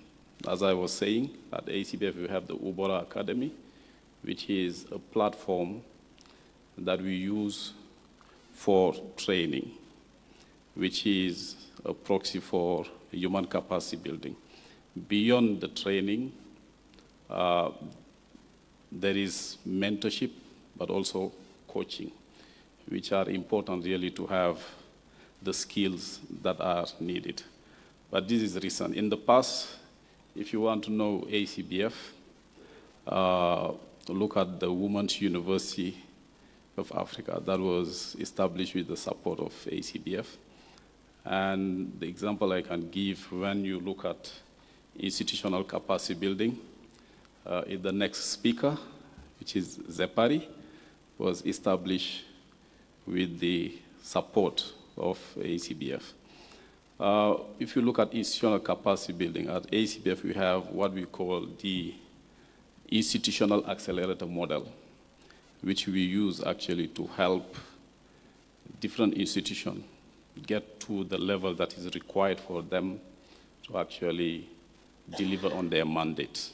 So it has a battery of indicators that we go through to look at what are the gaps and what capacity institutional strengthening plan we can have for such an institution. The synergy I was talking about is important. One cannot go without the other.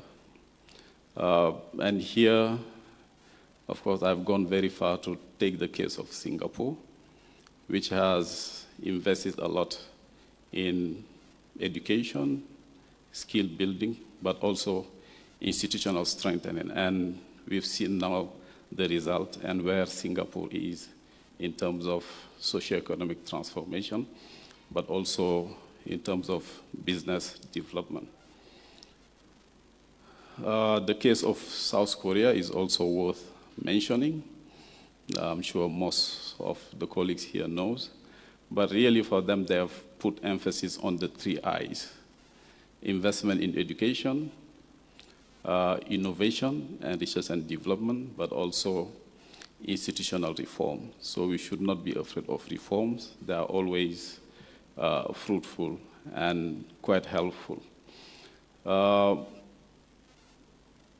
I want to stop here around the strategies for enhanced productivity and competitiveness, and here I am sharing some insights from the Africa Export Competitiveness Report, which was released last year.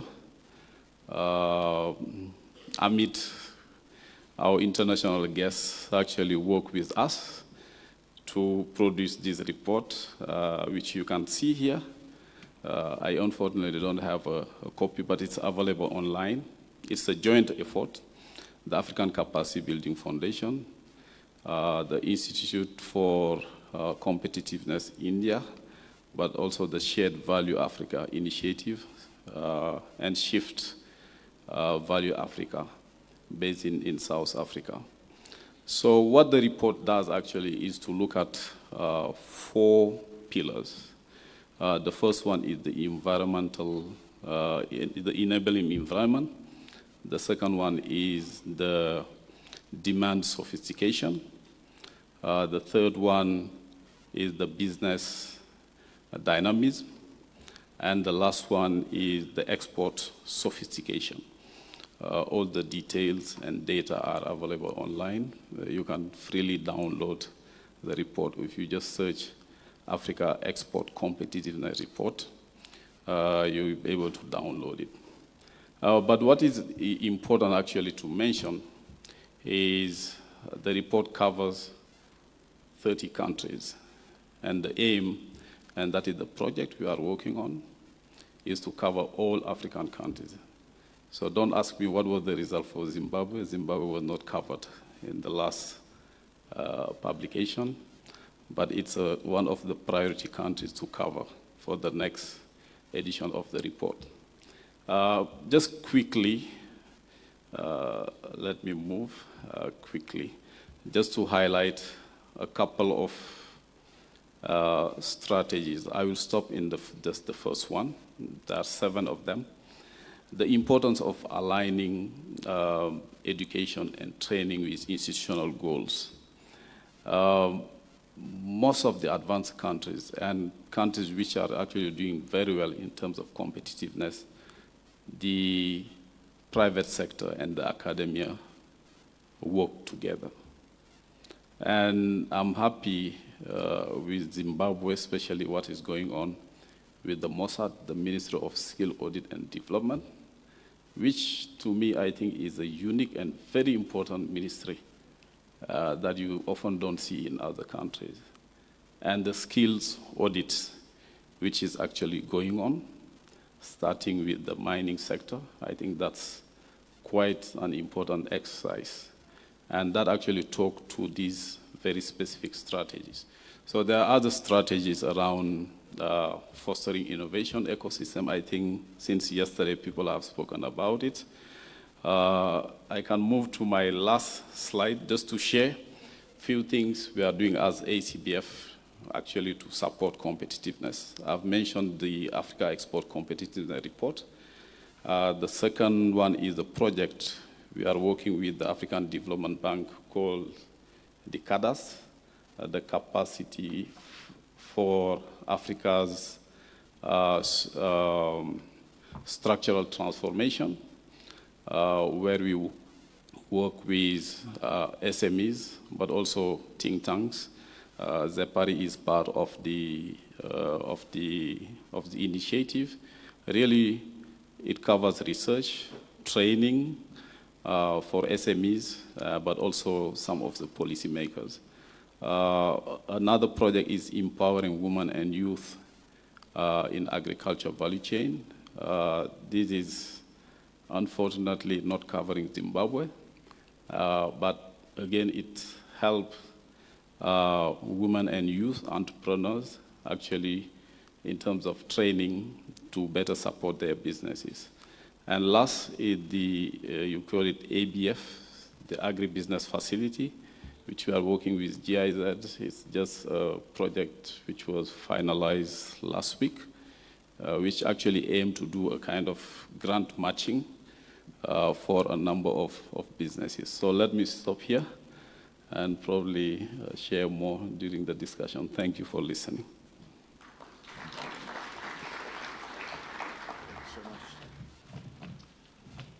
That was Barasau Diawara from the Africa Capacity Building Foundation. Let's give him a big round of applause for that brilliant presentation. Thank you so much. Our last presentation is on e-commerce and innovation in enhancing sustainable productivity and competitiveness. And that is going to be presented by Dr. G. Chugumira, who's the Executive Director for Zepari. Let's give him a big round of applause as he comes. Thank you very much.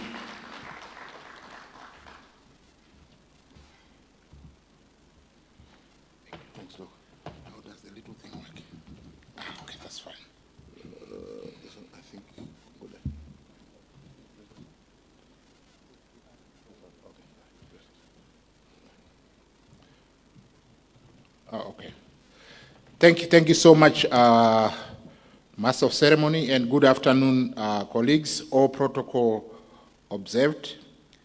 Let me just start by appreciating and acknowledging NCC for hosting this National Competitiveness Summit. I must say I'm very impressed by this and the gathering.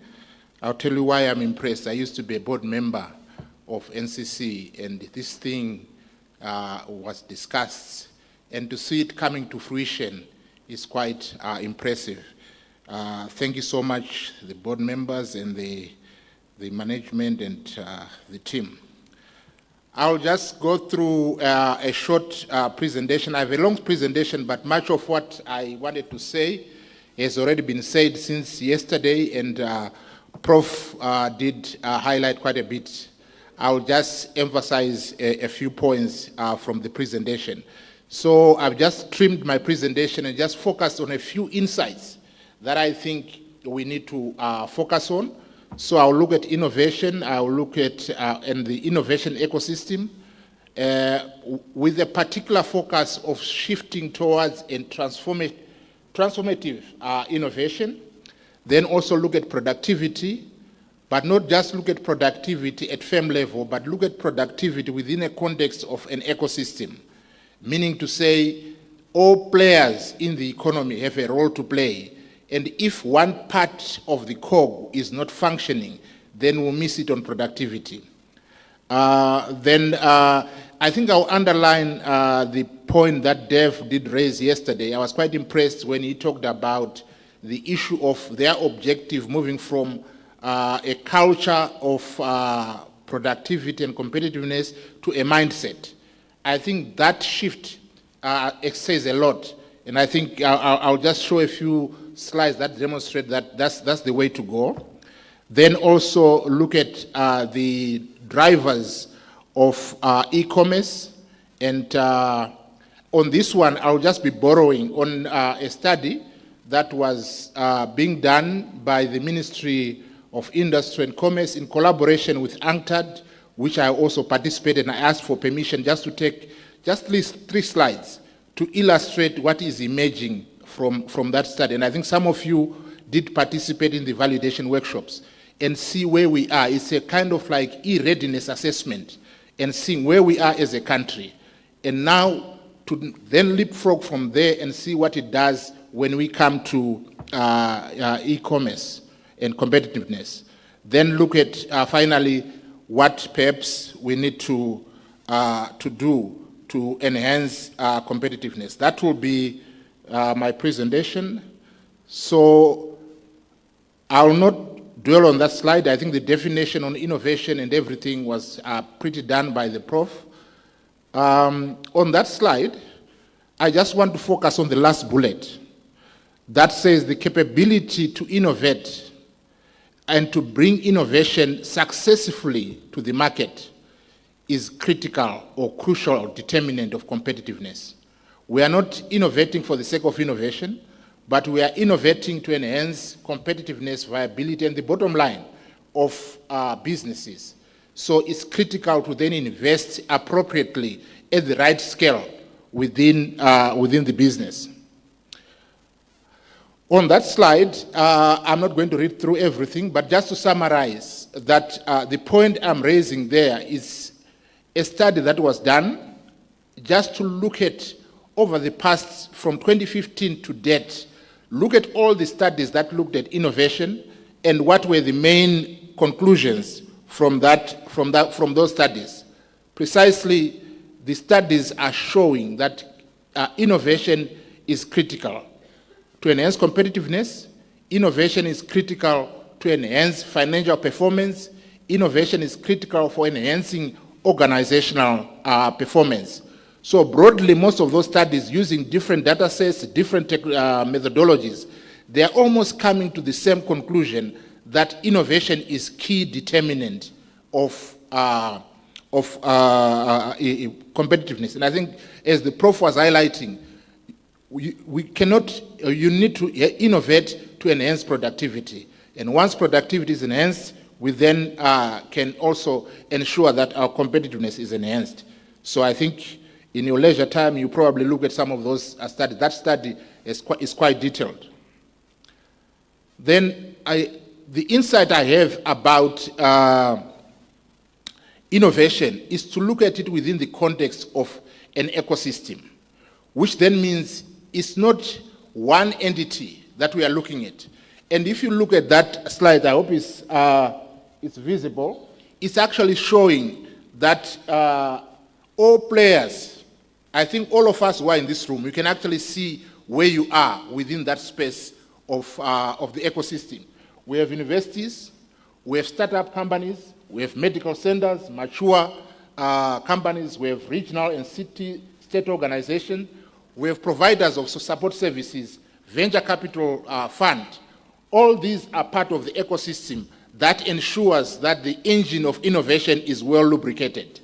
So if any one of these is not working properly, that's where I was quite impressed about the mindset of productivity, mindset of innovation.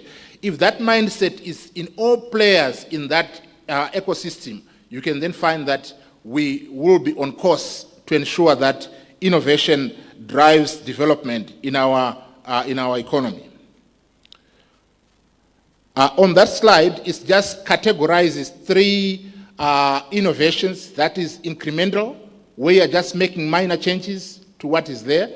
For example, iPhone 6, iPhone 7, just some minor changes, aesthetics, and you now have a different product that appeals to a certain market segment. But you also have substantial innovation where you are changing from a cell phone to a touch screen, just as examples. But the key one is the one that's focusing on transformational change, where you are moving drastically from a product to another new product, cell phones and landlines, drastic change. And I think that's the kind of change and innovation that we need if we want to achieve economic transformation. So in the next slide is just highlighting that we need to shift towards transformational innovation. And this is what will lead us to achieve the higher and upper middle income status. And it represents, though a great challenge, it requires huge investments. You also need bigger capabilities of dealing with these disruptive technologies. Capabilities to increase in terms of, I think there was a question that was asked, was it yesterday? I'm not sure who asked. When they talked about, I think it's the colleagues from industry, where they talked about increasing the complexity of our products. There's a study we did with CZI, the ministry, and RBZ, looking at the level of complexity or technology intensity of our goods. And you find that over the years, our products have been going down in terms of intensity. And that affects our competitiveness, particularly competitiveness of our exports. So it's an area that we need to focus on, recover some of the markets that we have lost to ensure that we have enhanced manufactured exports. But that can happen if we increase the technology intensity of the product and complexity of those products. Now, from productivity, I just borrowed this slide from some work we are doing with colleagues in Zambia on the productivity ecosystem of the Zambian economy. And when I looked at the productivity ecosystem, it then showed me that this equally applies to an ecosystem on competitiveness, productivity and competitiveness. And what it simply says is there are three levels. There is the national level. And when we were discussing yesterday, we were discussing about the key policies, macroeconomic policy environment, the exchange rate, the trade policy. They define the macroeconomic environment, which influences competitiveness and productivity. But there's also the meso level that we have to look at. And that meso level, it then looks at the sector. We are moving from the national, we're now going to sector, and there are sectoral policies and strategies that can enhance productivity. Then we then move to enterprise, which is the micro level. At the enterprise level, the shop level, there's productivity. So you then find at these three layers, we need different strategies to enhance productivity. What are we doing at national level? And this is where thinking about the mindset on competitiveness, when we are designing the macroeconomic policy, we design it with a lens to enhance productivity and competitiveness. So in this ecosystem, it then demonstrates that if we are doing something well at national level in terms of the policies, but at the meso level and the micro level, we are not doing it well, then there's a challenge. So it also resonates with even the way our governance system is now structured within the context of devolution. You are looking at national, provincial, and local authorities levels. You also need to look at that and the strategies, the licensing regimes and everything to ensure that we are competitive at that level. Okay, I think I'll skip that. This is basically defining what e-commerce is as a means of where we are trading on the online platforms and through various means, digital communication, etc., etc. I will skip that. What I want there is, I can't see very clearly from here, but we are basically saying by enhancing e-commerce and innovation, we can unlock various avenues for growth. We create jobs, drive economic development, which are both inclusive and sustainable through e-commerce. But the challenge is, with that is to then say, how ready are we to engage in e-commerce? Because there are a number of things that are required to ensure that as an economy, we are ready for that. And when you look at that slide there, I'm not sure whether it's clearly visible, but you see at every station where it's a search site, it also requires different skill sets, different investment. If you go to merchandising, different skill sets and all this require a system that supports. That's where you need a very robust IT system, internet system, as well as energy. You can imagine where you are initiating a transaction and midway the transaction electricity goes off. Then that means you are not engaging e-commerce. And when you look at the experience currently, where people are engaging, they are not engaging full scale. They engage part in e-commerce, but the transaction is completed by just moving around and going to the shop. Those are other systems that can come in. I see is coming. That slide there is just showing you drivers of productivity and e-commerce. When you look at them closely, they are almost similar drivers. If you drive productivity, we are driving e-commerce in terms of investment. Those slides, they were just trying to show you our experience where we are currently are. Most of the e-transactions that we are doing is people who are paying maybe for their cell phones, mobile money, etc., etc. But the other complex transactions are not happening on the e-commerce platform. Part of the reason is basically trust issues. We don't have the relevant technology that can back up and support this system. And this is an area that this study is showing, yes, we are going there, but we are not yet quite ready. There are a number of issues that we need to look at. Then we also need to have e-commerce skills development in terms of our universities. I think there are a number of institutions that are now doing it. If you look at Harare Institute of Technology and Chinhoyi, they now have dedicated programs that are training people on e-commerce, and it's the right direction. Okay. I think I see the gentleman is coming. Let me just rush to the last slide. What needs to be done? I think borrowing from Dev, I think we need, I still put culture stroke mindset. And I actually, after the presentation, I went on their website, and I was impressed with the number of projects that they are running, even from primary school level, to inculcate a culture, a mindset of competitiveness. And I said, no wonder why they are number one in Africa, because they've made that investment. Then the other one is, let's adopt an ecosystem approach, where it's not competitiveness, it's not an NCC issue. To say, where are we in terms of the figures on competitiveness? Ask NCC. It embodies all of us within that entire ecosystem.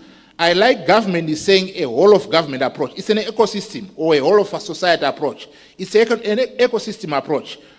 If we adopt that and implement within the context of competitiveness, I think we'll get it. Then the issue of skills anticipation, thanks Barasu about what ACBF is doing. But this is an area that we need to invest, particularly looking at the skills required to anchor e-commerce. Then adoption of productivity and innovation, I've talked about that. But I think the other element, that's my last point. I know NCC has been doing value chain analysis, and they've done a few. But I think what we need to do is to have a very comprehensive countrywide look at the various value chains so that we see where is the chain broken and how can we strengthen it, particularly from an innovative perspective and a productive perspective. Then once that's done and we strengthen these value chains, we are assured of achieving higher competitiveness. I rest my case. Thank you.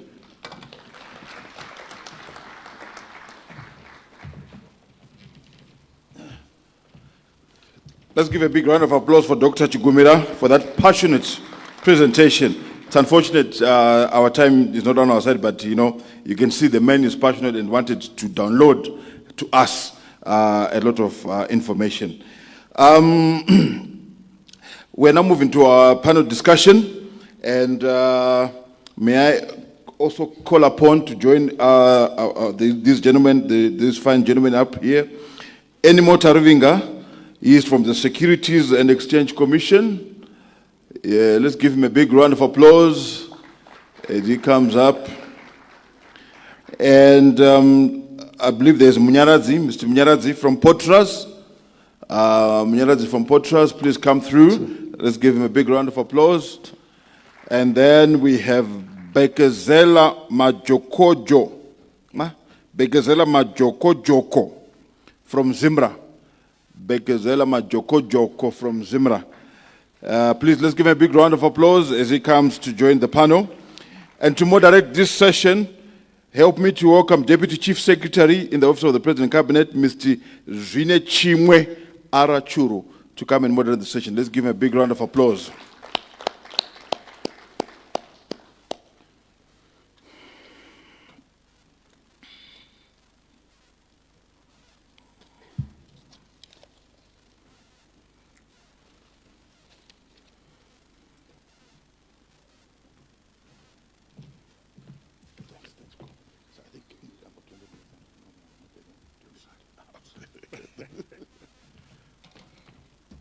Thank you very much, Director of Ceremonies, Mr. Burutsa. I'll try to be as fast as possible. You saw him whispering to me. He was just telling me that, can you do this fast? People want to go to enjoy the vacation or tomorrow's event with respect to the Youth's Day. Good afternoon to you all. And may I, just like my colleagues who preceded me, applaud the Minister of Industry and Commerce and indeed the National Competitiveness Commission for coming up with this summit. I need not say much because the deliberations here are just showing us how important it is to have these deliberations. I'm not going to waste much time. You have heard the presentations that have been made by Mr. Stolle, made by Mr. Diara. I hope I've said that correctly, Dr. Diara, and Dr. Chigumira from Ziparu. I notice it's now, is it now Zipari, Mr. Dr. Chigumira? We are now going to the panel discussion. We are now going to the panel discussion, and the colleagues who are in front of you have been listening to the submissions, 3 submissions made, and I'm sure they've got a few comments to make, incisive comments, given the time frame that we are looking at, in response to the subjects that have been discussed here. Without wasting time, may I ask Mr. Taruvinga to come and give us his intervention. Mr. Taruvinga is from the Securities and Exchange Commission of Zimbabwe. Mr. Taruvinga, sir.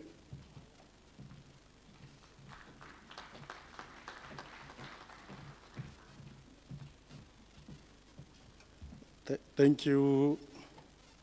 And perhaps I can use this one. If I may ride on protocols that have been observed, and thank the organizers of the summit for inviting us. I will start. I know it's a difficult period when you come between people going home and us trying to say something. So let me start with the how part. I think yesterday when Honorable Yov was speaking, he emphasized that I think we are all aware of the challenges that we are facing and what we need to come up with solutions in terms of us going forward. So starting with the how part, I want to agree with Dr. Jigumira when he spoke about working as an ecosystem. Because we find that the Global Competitive Index is made up of 12 pillars. And all of us are coming from different pillars. And perhaps the way we have been doing it, where we focus on a particular index or a particular sector, will not get us where we need to be in terms of national competitiveness. And I was going to suggest that a national task force be formed, which is made up of different representatives to look at this issue. Why a task force? It's something that we have actually done in the financial market. When it comes to anti-money laundering, you find that there's a national task force that is looking at that particular issue. It's a national issue, but there's a task force made of financial sector regulators, non-financial sector regulators, the judiciary, and other players. And that task force reports through FIU. It's a well-coordinated approach. And then the FIU feeds into the Ministry of Finance. And it has managed to get us out of the grey list, and we are happy to be where we are as a country. So the first part for me is the how part. So my recommendation would be to agree that let's do it as an ecosystem. Let's have a national task force made up of different representatives. The next part of my intervention would be to just address one of the pillars that makes up the 12 pillars of competitiveness, which is financial market development. Throughout the sessions, I think we heard from industry, we heard from agriculture, and a little bit in terms of financial market development, which is an essential element when you look at efficiency. So there are basic parameters in terms of the index, then there's the efficiency parameters, and then the last bit in terms of grouping of the indicators is the innovation aspects, which Dr. Jigumira spoke about. And in terms of the matrix, you start with the basic, then you go to the efficiency parameters, which is where you find financial market development lying. Just to share a few statistics there in terms of where we are as a country. So if you look at the numbers in terms of financial markets, you're looking at your derivatives market, which are required to manage risk. We don't have any at the moment. If you look at the bond market, again, very much non-existent. At the moment, we only have got one corporate bond that is listed, and all the other aspects are OTC. But if you look at it from a global perspective, where the value of fixed income is more than 700 billion, and we've got one corporate bond of less than 50 million as a country, we are way off in terms of that target. If you look at financial access, at the moment, in terms of capital markets, it's less than 2%. The benchmark is that it should be at least 50%. So we've got a long way to go. What am I saying? Financial market development is a key aspect, and we cannot leave it behind if we are to achieve national competitiveness. But we cannot do it alone. We need to work with other sectors. At the moment, the Ministry of Finance is actually working on a financial sector development strategy. But it would be ideal that this strategy is also incorporated when we look at national competitiveness. I thank you. Thank you very much, Mr. Taruinga. Just another round of applause for him, please. Without wasting time, may I request Mr. Mnyaradzi from Potras, our regulator in the telecoms area, to come and make his intervention. Mr.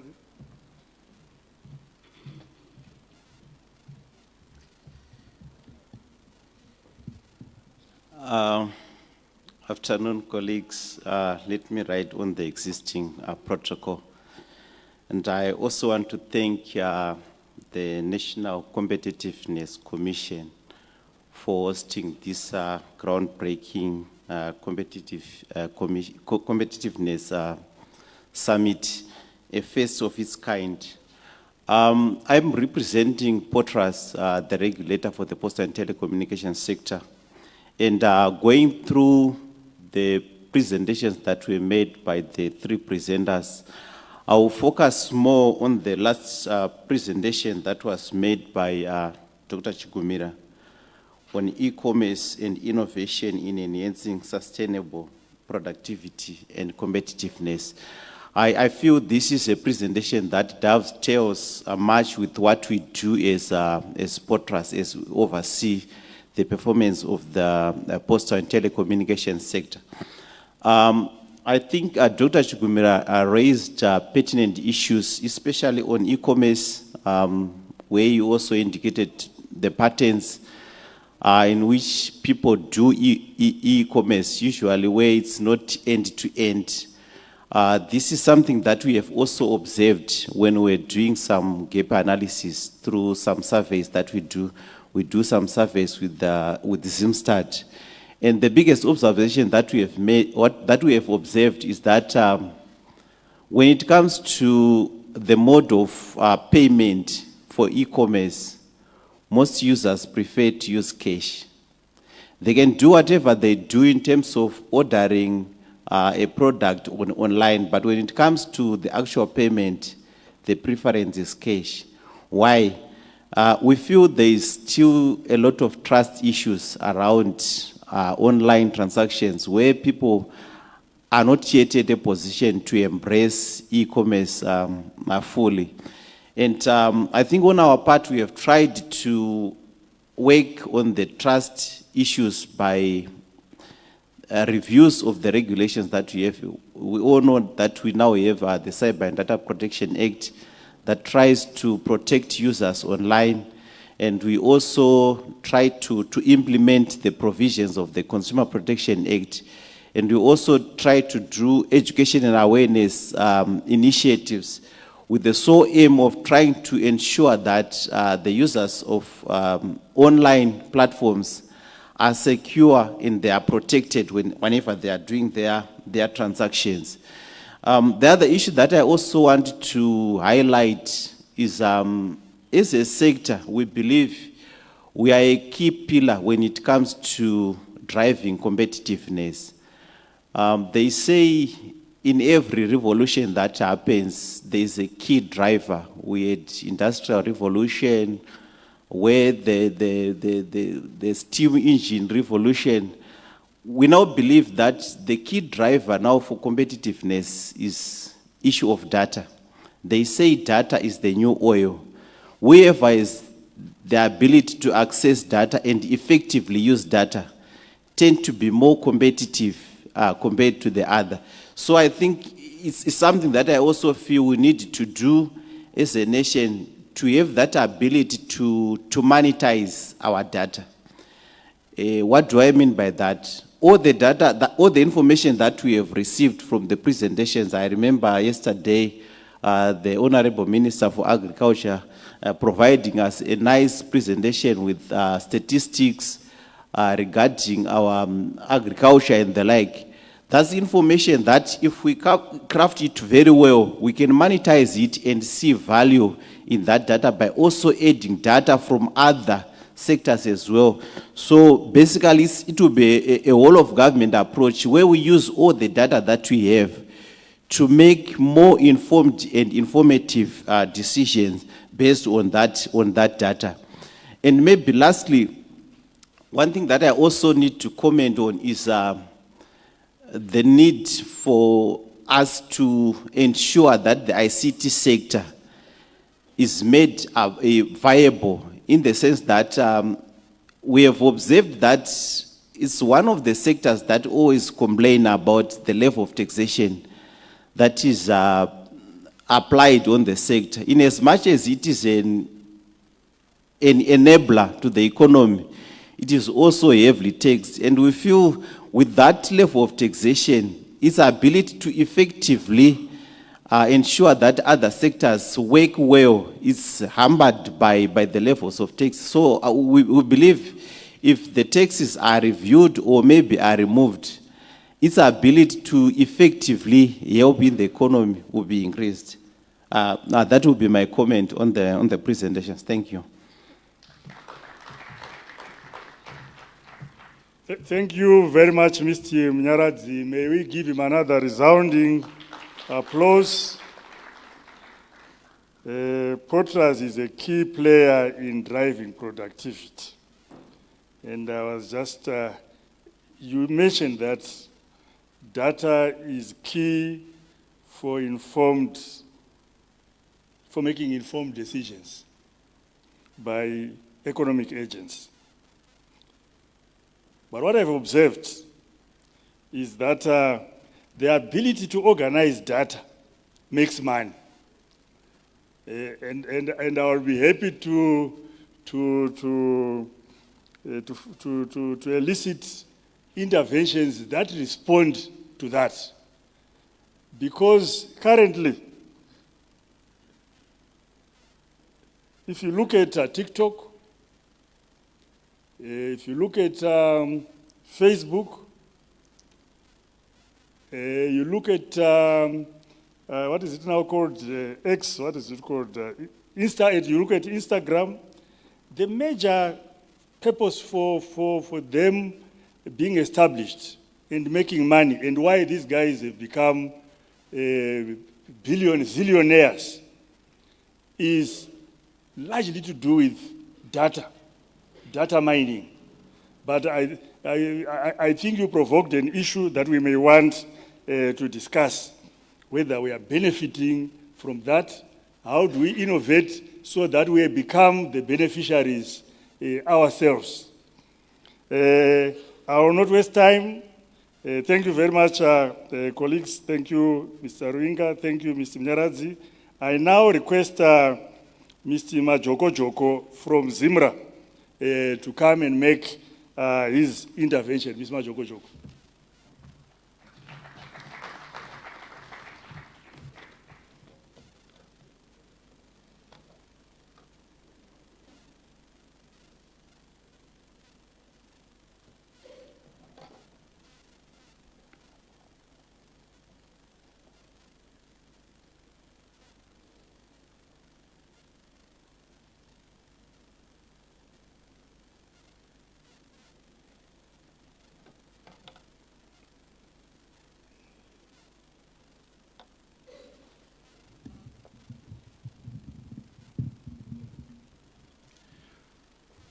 Thank you very much, and also allow me to write on the protocols that have already been observed, and allow me also to share a few comments which are following on the presentation that was done by Dr. Jigumira to do with e-commerce and innovation.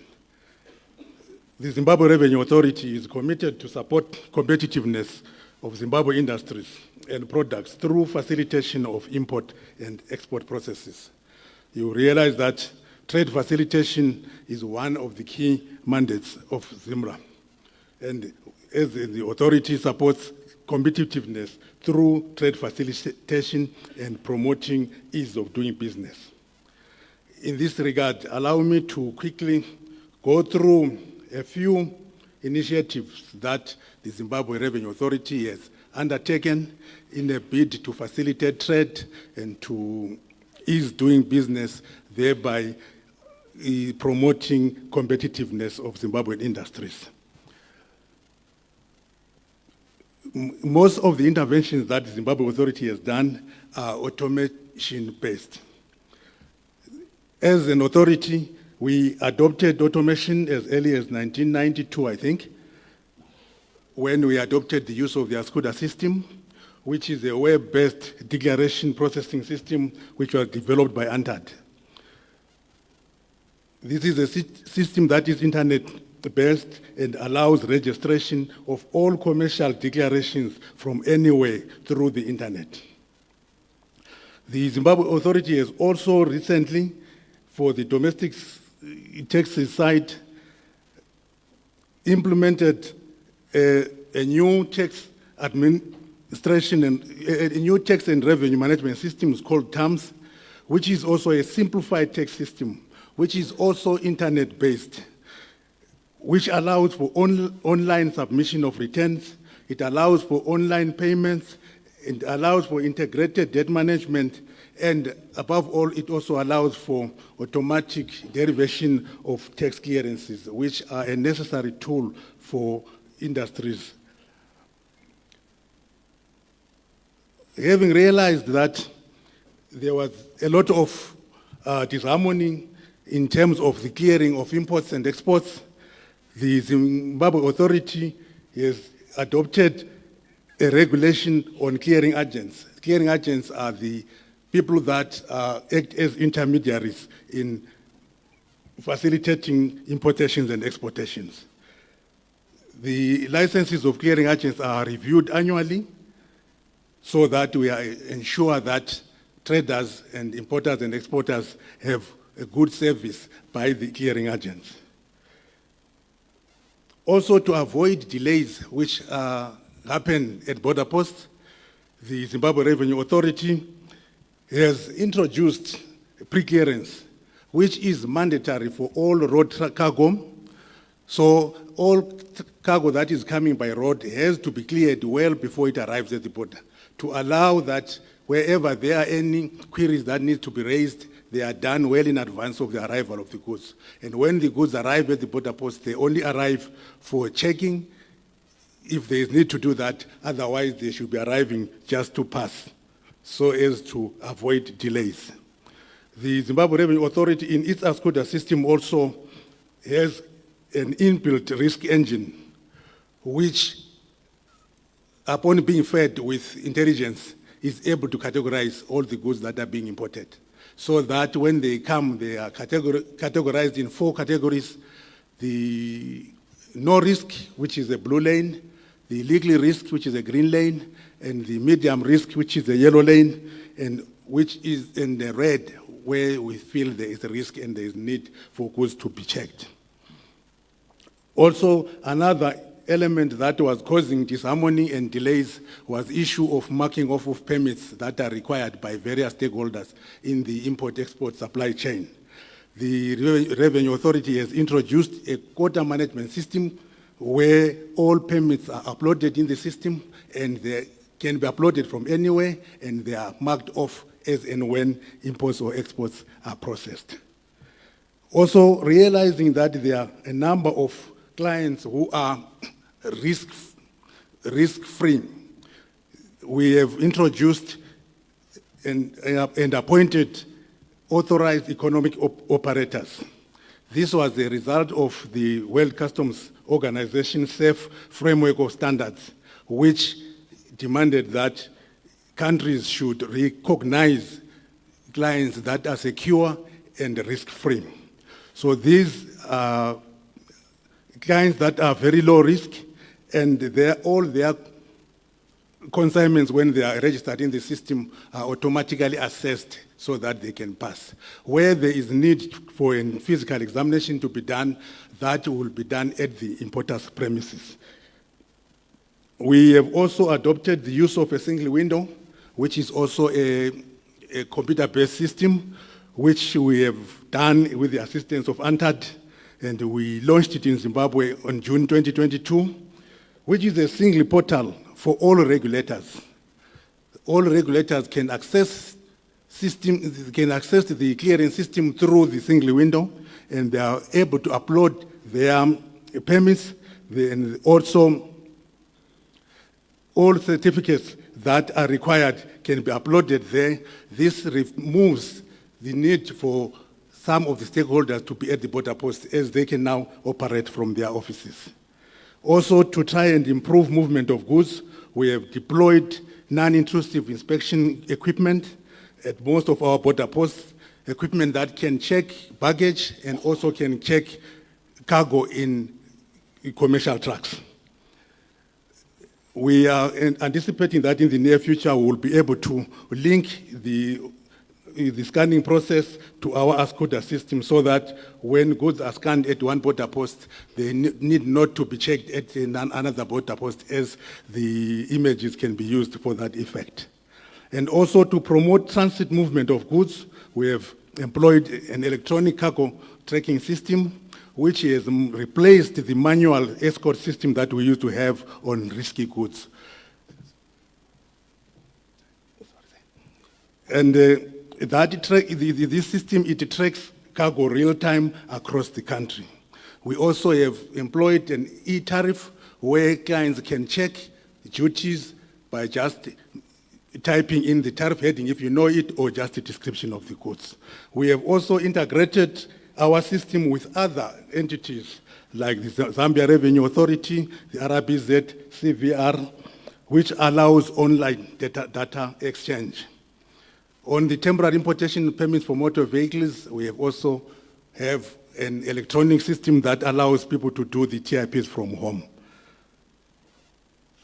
We have also introduced drones which assist us fight smuggling, which affects competitiveness of our goods, in that cheap goods are being introduced in the country to the detriment of our local industries. In a nutshell, I think those are the few initiatives that ZIMRA, as an authority which has got interest and is a player in the supply chain, have introduced, which traders are encouraged to take advantage of, and as ZIMRA, we are there to serve. Thank you.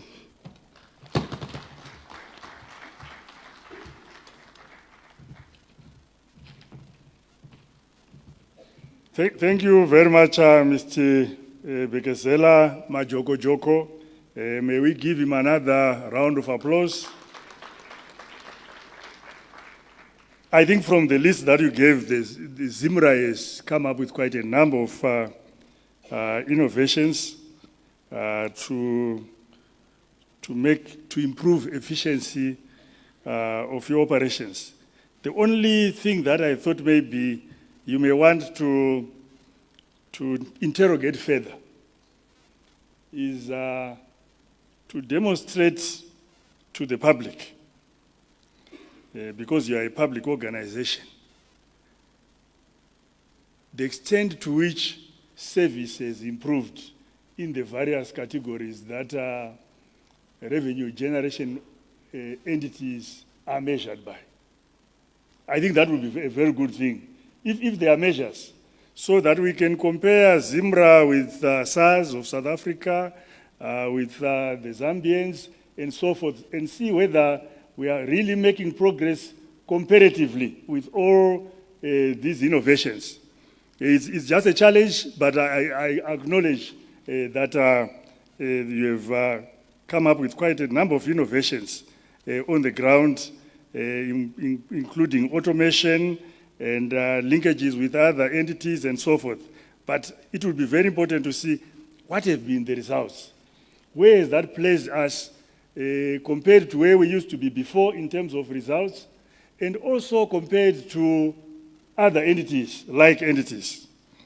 At this stage, I would like to request Ms. Buruta to help me just a little bit. Does it mean Mr. Dr. Kanyenze is not available? Is he? He's not. Mr. or Mrs. Manzanga not also available. And Mr. or Mrs. Rusike not available. I want to be fair because I don't want to appear like I'm spending them when they're actually here. Thank you very much, our panelists. I think we've now come to that stage of the questions and answers. And we've quite a bit of time. Initially, I had been given 10 minutes, but I'm ready to go up to 5:30 That is, if you still have the energy to go to 5:30. We will now take interventions, and I'll take 3 interventions at a time. Mike, well, let's start from the intervention here, 3rd row.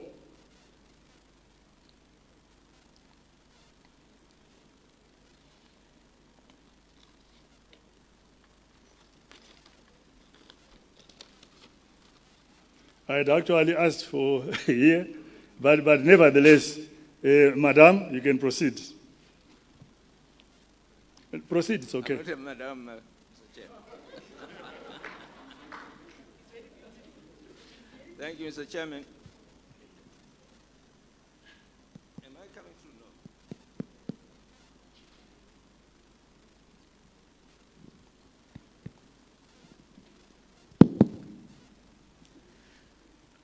Right. And please state your name and organization. Yes, the name is Paul Matamis. And if I said Madam and you are a gentleman, just state that you are Mr. or, yeah. The name is Paul Matamisa from Tourism Business. Matamisa, yes, sir. I only have one issue that I want to raise at this stage, and that this is a national issue that we're discussing here, issues of pricing. You have left out other important sectors. For instance, we are talking of the service sector as a whole is not here. They were not invited. But their participation and observations are very important. That's for NCC to remember in the future. Thank you, Amatamisa. Now we can come to this row, 4th row, is it 3rd row? Yes, sir.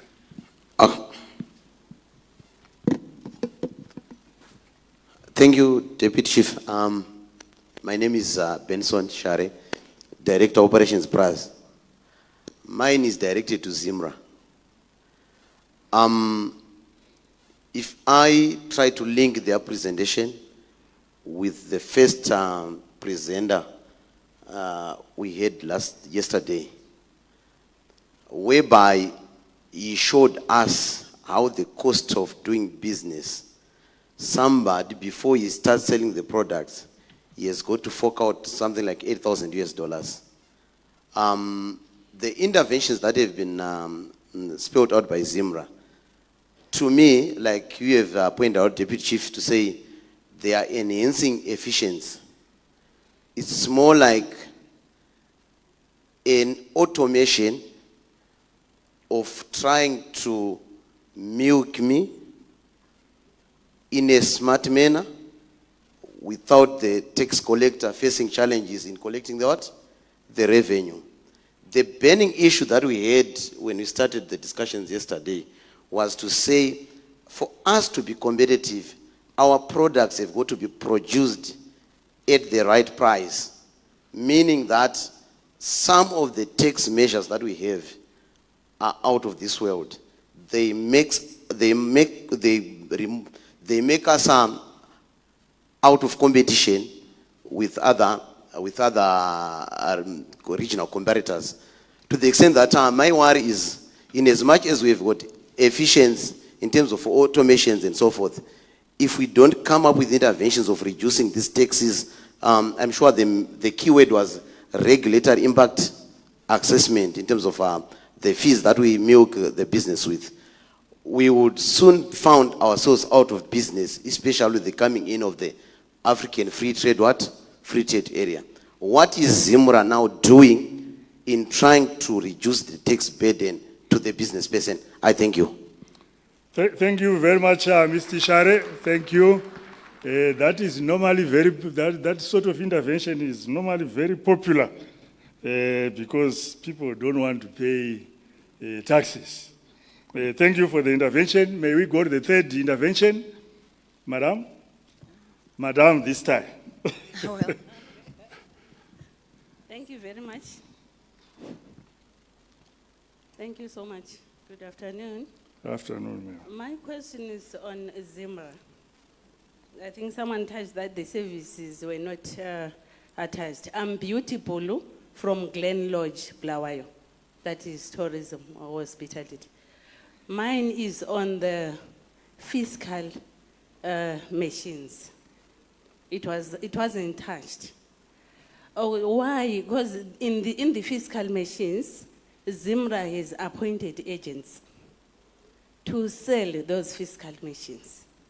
And those fiscal machines are very expensive, one.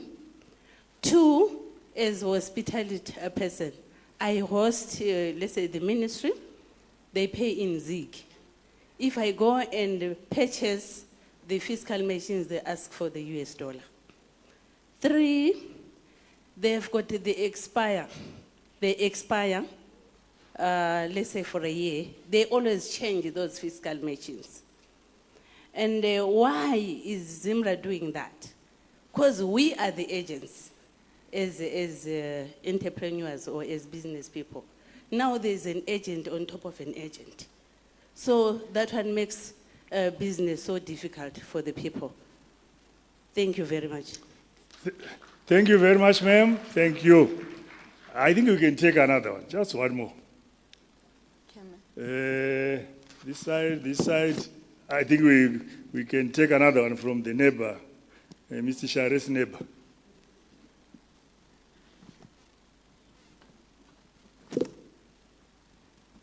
Oh, thank you very much. My name is David Muchemwa. I'm from NEC Transport. My question is directed to Zimurage. There was free entry of buses into this country. And we have got a lot of buses. They are all over now. But when we look at our trucks, which are the key drivers of our economy, they are in a sorry state. There is no free entry for the trucks. And to make matters worse, our roads are now filled with foreign trucks. I know we are competing with we are now a global village. They are now moving trucks from South Africa, what we call the Beira corridor, whatever. But what we are saying is, can't you do something about that? And when it also comes to the payments which are being made internally, they are receiving ZIG on one end, and they are also receiving foreign currency. But their parts are usually in foreign currency, and they have to be imported. And when they are imported, please, can you also do something about those trucks? Because to us, they are the key drivers of our economy. I thank you. Thank you, Mr. Mchemwa. I think I'll ask Zimra, most of these have been posed with you. Maybe I'll first of all mention that Vamatamisa is from the tourism industry, a veteran of that industry, and all that he said was, in future, let's also cover the sector, because it's a very important sector. Did I understand you correctly, Vamatamisa? Yeah, let's cover that sector. It's a key sector. In fact, many economies now are thriving on the services sector. But all the other questions raised, the other three issues raised, Share, by Glen Lodge, by Vamchemwa, all are interrogating ZIMRA. And if I may just ask, so that we don't have a prolonged discussion, when it comes to policies, let's be clear. Policies pertaining to revenue are the preserve of the Ministry of Finance. So we expect ZIMRA to speak to matters that have to do with the administration of taxes. Though, of course, they are not totally divorced, the two of them.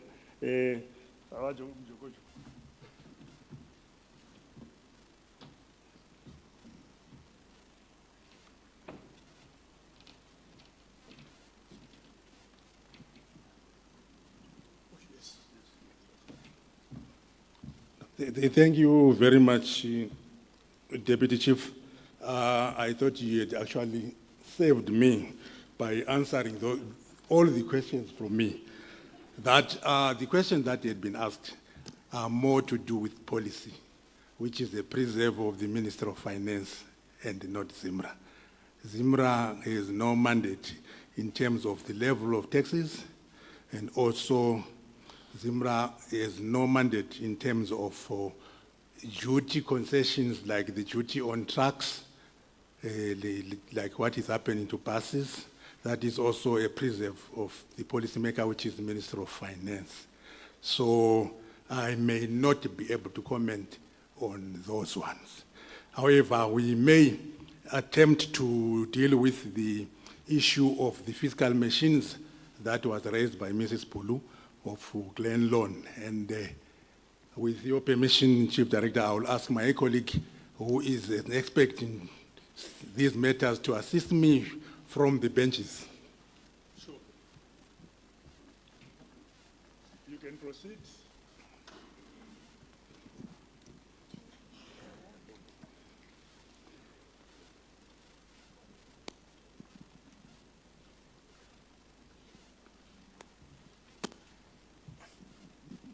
Thank you very much. Good afternoon to you all.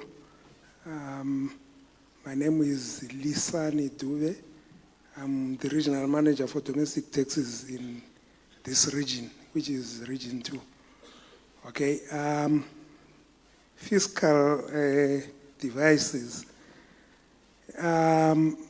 You will appreciate that the law indicates that for suppliers of fiscal devices, there shall be specified suppliers. It means, again, this is the preserve of the Ministry of Finance, who have appointed the suppliers of the fiscal devices. So, as ZIMRA, we also rely on what the fiscal suppliers supply to the customers. As to selling in US dollar or ZIG, again, as ZIMRA, we do not play a part because those people are businessmen and they make decisions which affect their businesses. So we do not play any part in regulating the currency in which they sell the devices. Then coming to how expensive the devices are, I want to say that currently we have now introduced a virtual fiscalization where any trader who needs to fiscalize can approach any supplier in the market, different from the appointed suppliers who I have spoken of earlier on.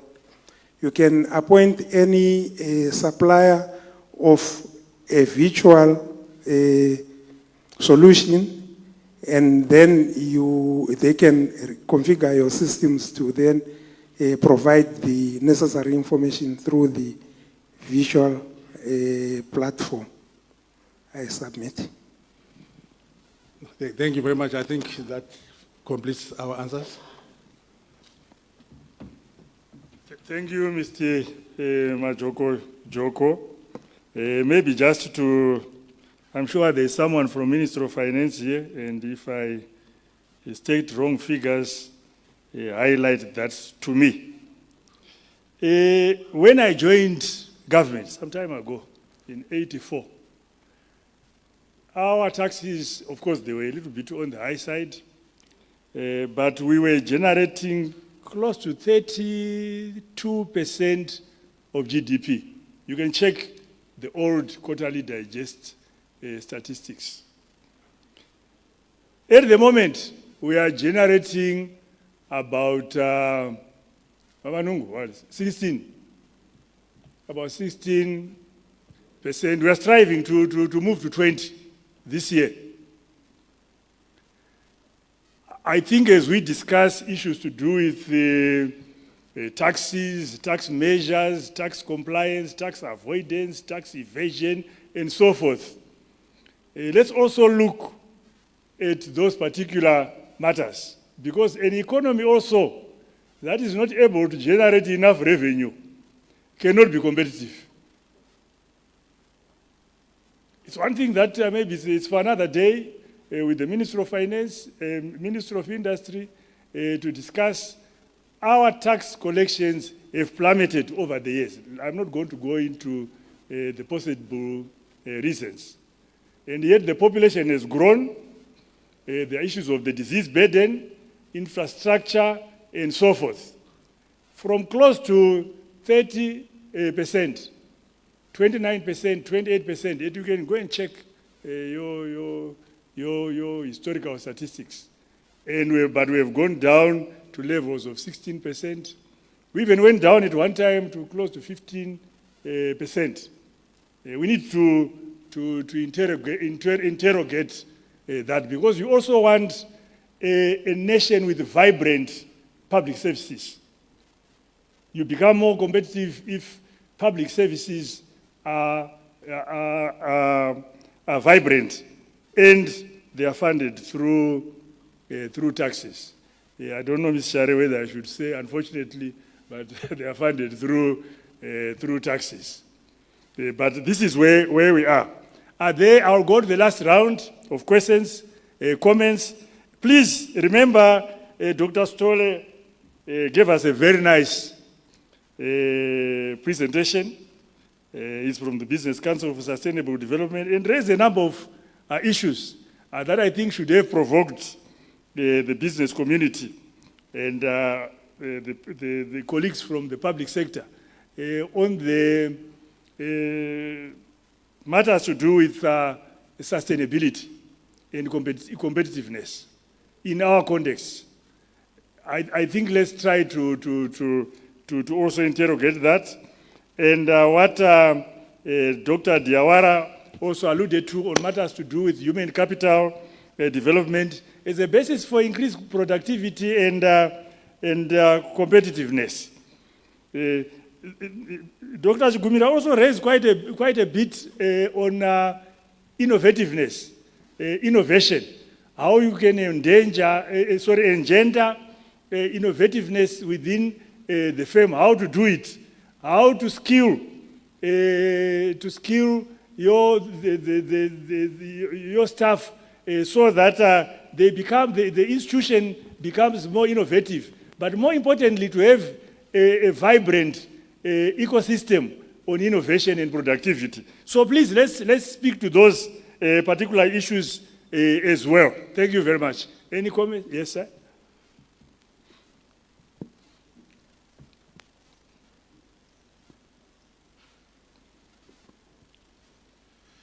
Thank you, Deputy Secretary. My question is to Dr. Stolle. Sorry, my name is Honorable Mtokonyi Wimbai from Marondera East constituency. Doctor, given the issue of sustainability, at the same time we want to match competitiveness. I'm talking from the perspective of power generation. Here in Zimbabwe, we've got a lot of coal, and at the same time, we need that power to generate. And the world is banning coal, is calling for the ban of coal. What possible measures should be done to ensure that we become competitive with our thermal coal generation, at the same time managing the sustainability aspect? Thank you. Thank you very much, Honorable Mtokonyi. Any other comment? Yes. Sir? Yeah, my name is Irene Mrs. Mapendo. Actually, I'm a farmer. Well, he has already, said something about, I would say he has just said some of the things which I wanted to say. But I don't know how, Mr. Stolle, anyway, thank you so much. It is true that we've been pointing fingers to each other. But I would say, however, as you know, most farmers, they are out there, they are ignorant. We've been ignorant on doing these things. So I don't know how you can help. Now, if I'm saying how you can, I'm saying all of us, as we are saying everyone, each value chain, everybody is included there. So we have some issues, so many challenges in farming. He's just said, you know, part of it. And then also with the ecosystem, it's the same. Something is happening the same because I will say on a radius of 20, I will say 40 kilometers from here in Bulawayo, there is no network. We have challenges. Now we're talking about ecosystem. Actually, I would say there is a lot to say. This includes the ecosystem, ICT also, and if you can help, if there are people who can help to address this issue of data, I don't know whether this is portrayed now. Because sometimes when you are in town here, you can put data, but you go out, most people, they live on 100 kilometers or more than that. But if you don't use it for almost a week, it's gone. And you won't use it again, and you don't get any refund. I don't know how we can do it. Thank you. Thank you very much, ma'am. Any Bamatamisa again? Second bite.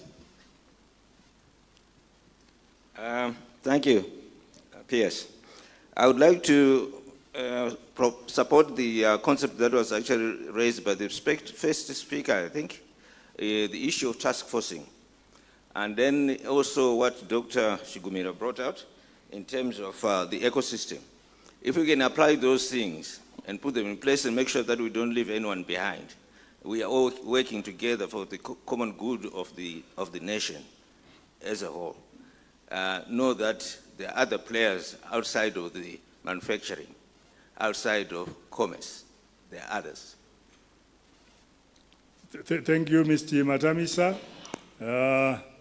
Yes, sir. Thank you very much. I'm Kevin Chugware from Complex Corporation, also representing representation from ZFMA, the Zimbabwe Fertilizers Association of Zimbabwe Fertilizer Manufacturing Association.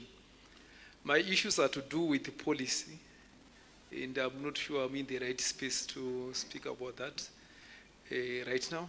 If it has to do with productivity and competitiveness, yes. Okay. Thank you very much. So I had 5 issues, but maybe I will just have 3. That's fine. I hope I was yesterday and they would have dealt with this.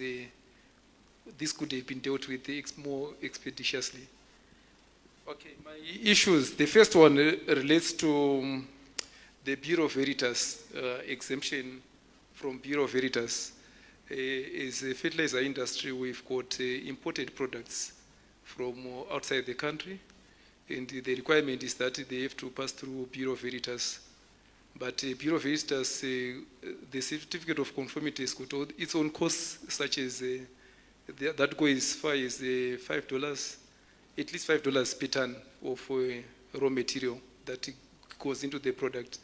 So our challenge is that we've got a particular raw material which is stuck at the country of origin, and the issues are that the guys... If I may interject, because you've got 3 questions, just...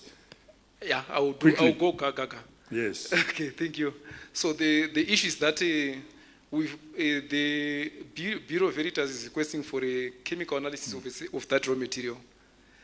On the supplier side, they are saying that they cannot release that on the basis that it's a patented product, and therefore we've got a stalemate. So I'm not sure. Our proposal was that either we can come up with a policy that says that if it's an ISO certified company, you can actually exempt it, have an exemption via the ISO certification and get certain things moving because business will stop as a result of those. But then the alternative is also looking at how we can also reduce the cost of the Bureau of Veritas costs of carrying out the inspections. So we've got those two so that we can be able to become very competitive as we getting into this globalized village. Then the next one relates to zero rating of fertilizer and veterinary remedies for VAT.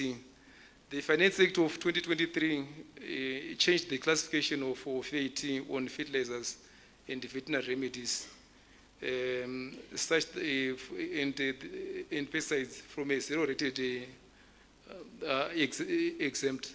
So this is now affecting our costs to the farmer in the sense that where you would get refunded the VAT, the cost is now going into the production process, and the end result is that we've got a cost of production in our processes, which we pass on to the farmer.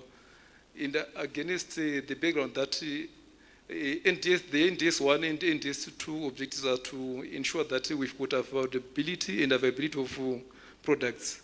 This is now being compromised by this aspect of the VAT, and I know what I got what you said earlier, that you still need taxes to survive, but you also need to balance it off with being competitive. But we are seeking that maybe if we can get that exemption and still get those zero rated so that we have our products competitive. That's my second point. Then the last point relates to our inputs. As you know, Chemplex is it produces the phosphatic fertilizers, the NPK compounds that you get in your farms. So we import sulfuric acid, and through the importation of sulfuric acid, we've got VAT payments that we have to process to ensure that we get these raw materials in. Our issue was if we could have those exempt as opposed to the standard rate that is being applied, so that we can also lower the input costs of production of phosphatic fertilizers, and also achieve the issue of affordability and availability. Currently, other raw materials are being imported duty-free, and fertilizer raw materials, most of them.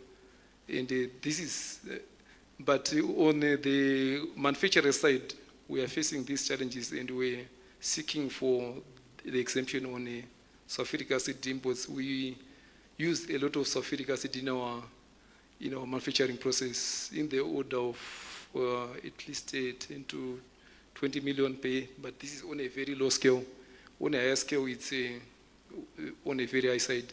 So we are seeking for these policy interventions to ensure that we can also be competitive and compete in the global village. So this is against the issue that other raw materials are already exempt, and we would want these ones for input raw materials to be also exempt so that we are competitive. Those are my major issues. Thank you. Thank you, Asgwar. I think there was another intervention next to him, and then I think we almost close. Okay, thank you very much. My name is Shatem Randu from Zimbabwe Pharmaceuticals. And like the first intervention in the previous round, I also have a feeling that maybe the health sector, especially pharmaceutical manufacturers, were not adequately represented. Mine was a follow-up question. So the questions that were directed to Zimra in the first round, especially to do with fiscal devices. Zimra answered most of those questions, and we are glad, and I'm glad about what they said. However, there's a part that I think they did not touch in their response, that had to do with validity of the fiscal device. The question was saying that they are valid for 1 year. And I think when the question was brought up, that was in relation also to the price of the device. So I think Zimra didn't touch on that, the issue of validity for 1 year. If they can just touch on that, and I believe that that issue will be put to rest. Thank you very much. Thank you very much. I'll now request colleagues, Vamatamisa, we take note of the need for adopting what we in government call a whole-of-government approach, a whole-of-society approach, but more technically referred to as a task force approach, ecosystem approach, which was enunciated by the speakers. I think we take note of that. But some questions have been raised by Mr. Chiguare from Complex. I think I'll help the colleagues here. With respect to Bureau of Veritas, that's an issue between you and your sector minister. Is Dr. Oshe here? Am I wrong? Yeah.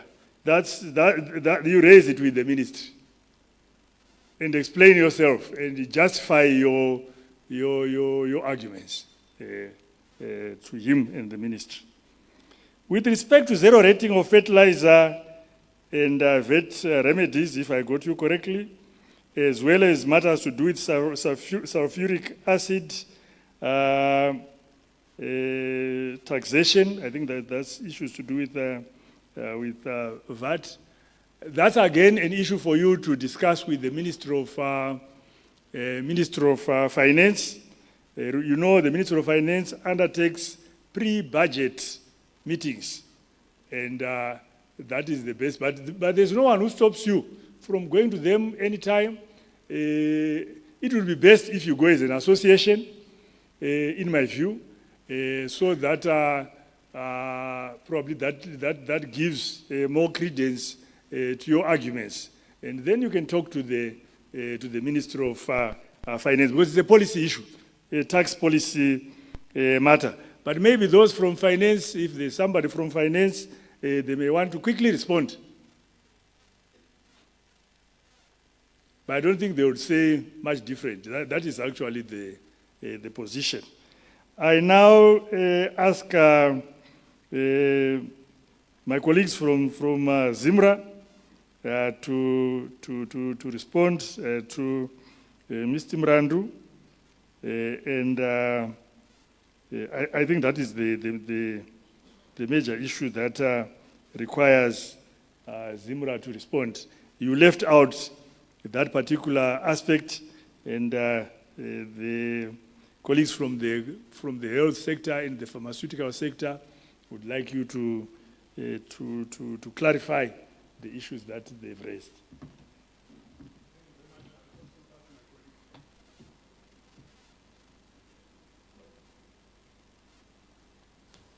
Colleague from Zimra.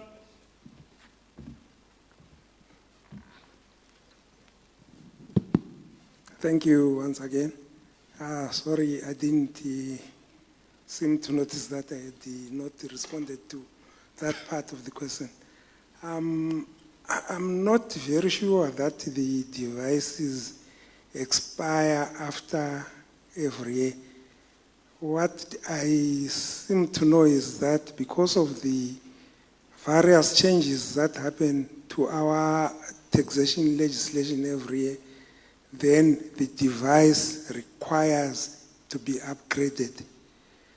The second part is that there is software which is installed in those devices, which also requires a regular update. So I think the solution to that is the virtual fiscalization. It will be much easier than obtaining a device. I submit. Thank you very much. I think we have come to the end of this particular part of our program. I would like to thank the speakers, the panelists, and of course yourselves for the contributions that you have made with respect to issues that have been raised here. Let's give ourselves a huge round of applause. I now hand you over to the Director of Ceremonies.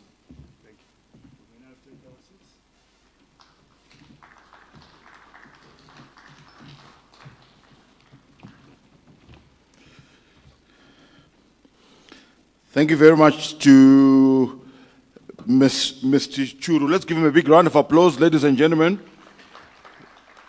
I think he did a splendid job. That I was actually getting worried that my job as an ED was about to to be taken over, but he did a splendid job. Thank you so much, sir, for that session. We just have a small addition, but very important. Honorable Clemens Chiduo, he is the chairman of the Parliamentary Portfolio Committee on Industry and Commerce. He just wants to come through and give us a bit of a perspective on Parliament in promoting competitiveness. Honorable, so let's give him a big round of applause. He's a very passionate gentleman, and we are privileged to have him here. Thank you so much, sir.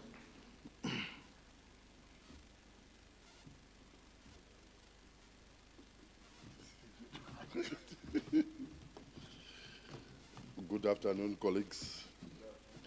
I'm sure you can see that from the submission that had been done by Dr. Chigumira, where he said all players have got a role to play, I've just been smuggled in so that at least as Parliament, I also present the position that we stand for as we deal with the issues of competitiveness.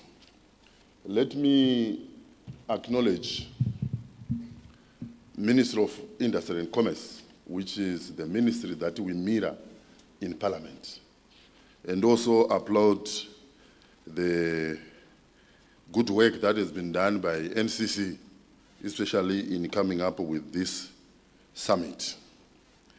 And for us as Parliament, it's very critical for the stakeholders to know the role that we play when we are dealing with issues of competitiveness, issues to do with the promotion of the national agenda once it is set. As Parliament, for us, what guides us is the Constitution. And then we've got the national agenda, which is set. We've got the Vision 2030, the National Development Strategy 1. And in terms of the ministry that we mirror, we now have got the Zimbabwe Industrial Reconstruction and Growth Plan. So where do we come in when we are dealing with the issues of building sustainability for enhanced productivity and competitiveness? Quite a number of issues were discussed, and these are the issues that we've been dealing with as your committee. Issues to do with the productivity, issues to do with the quality of our products, and also issues to do with the competitiveness of our pricing models. I may want to bring to the attention of the House specific issues that we deal with as a committee. And we are empowered by the Constitution to say as a committee, as Parliament, we deal with the legislation, coming up with the bills, and when the bills are done in Parliament, they are then signed by His Excellency. We also do oversight. And on oversight, we have discussed the issues here, where we say we should implement. And we are here to represent the people. We are here to represent business. We are the voice of business in Parliament. And when we're talking about oversight, this is where we take the executive to account. And when we're talking about executive to account, once we've managed to come up with the resolutions here, where we are saying in order to deal with the problem of competitiveness. This is what we are supposed to do. And your committee, the parliament, is there to make sure that we take the executive to account to say, this is what we agreed. How far have we gone? And then the other issue that we deal with is representation. And I've already mentioned that we are your voice in parliament. So we would want to create that triangulation so that you know that for the issues, I have seen stakeholders here saying the issue of taxes. As we live here, next week, should we decide as a committee to say we would want to summon the Minister of Finance to appear before the committee to answer on issues that have been raised. These are the issues that we represent you as a committee. And I would also want to mention that for us, we are also empowered by the Committee on Standing Rules and Orders. There's Standing Order number 21. And Standing Order number 21 allows us to summon everyone, every institution in Zimbabwe, except the president. Which means that for any issues arising where you would want your committee, you should engage us. And there are also issues where, I remember there is an issue that was raised by Mr. Mugaga, where he mentioned that there are some statutory instruments that are ultra vires. It is the role of the committee to ensure that statutory instruments are in line with the Constitution. And we have got the Parliament Legal Committee, which is empowered by the Parliament to make sure that whenever we have got statutory instruments that are ultra vires, they should be brought to the House. And it is also up to stakeholders to make sure that where you see that there are some mismatches, especially in terms of what the SIs are intended to do, you need to bring that to the committee. And as I conclude, I would want the business sector, all of us here, the stakeholders, to know that in terms of the direction that we are supposed to take, this has been set already by His Excellency, that we need to deal with the problem of regulatory burden. And the problem of regulatory burden, for us as a committee, just last week, we called critical stakeholders to appear before the committee to say, we have heard that you are facing problems. We have heard that you are closing shops. We have heard that shelves are empty. Please appear before the committee to tell us what are the issues. The critical stakeholders came, they made presentations, and quite a number of issues came out. And these are the issues that have been raised here. And we are seized with those issues. The issue of macroeconomic instability, especially if you look at exchange rate, you look at inflation, these are the issues that were raised. The issue of skills gap, infrastructure. And we have said, as a way forward, I think next week as a committee, we are going on the ground to verify some of the issues that were brought before the committee.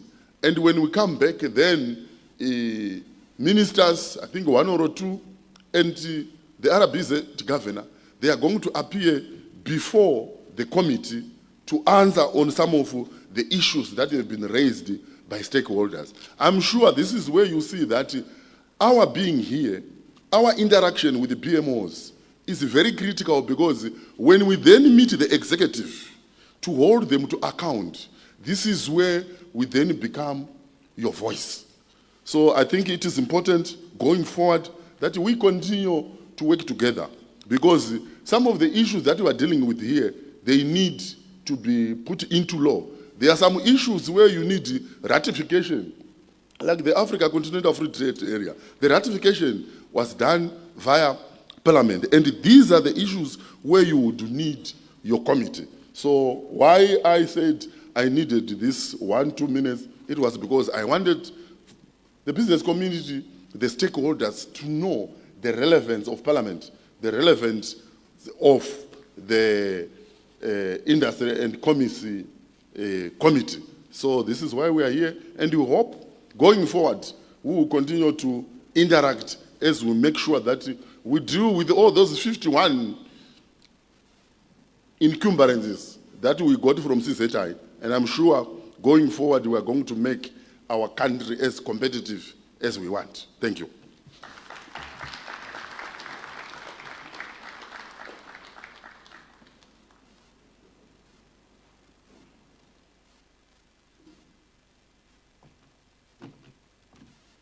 A big round of applause for Honorable Clement Chidua. Last week when we were, one of the questions that I heard was, someone asked me to say, my parliamentary portfolio committee, do they have teeth? Are they able to influence policy from my submissions? And Honorable, you can confirm that the parliamentary portfolio committees, not just your committee, but ESE, they indeed have got teeth and they are able to direct policy. They make submissions that are taken up and, correct? Oh, okay, brilliant. So I just wanted that clarification. Thank you so much, Honorable. I now call upon Philip Piri. He is the man behind the Executive Director for NCC to just give us a few key takeaways and 2025 competitiveness call to action for Zimbabwe. I like that. It's all about action, isn't it? Philip, let's give a big round of applause for Philip. Let's also give him a big round of applause for leading the team that put this wonderful event together. I'm surprised he's still able to walk. I'm sure he's had a few sleepless nights. But he is still standing strong. Well done, Phil. Thank you, Alois. Alois, I'll catch you somewhere else. Thank you so much. I'll just briefly, because I think of time and most of us need to prepare for an event that we have also prepared after here. The key takeaways that we have prepared, basically one of the major takeaways is that we are going to prepare a cabinet memo as soon as we finish here, which we will submit to our ministry with all the issues that have been highlighted. And this cabinet memo is going to guide and direct policymakers in terms of the issues that the industry and also policymakers mentioned here yesterday. And hopefully we will see some policies coming out of there.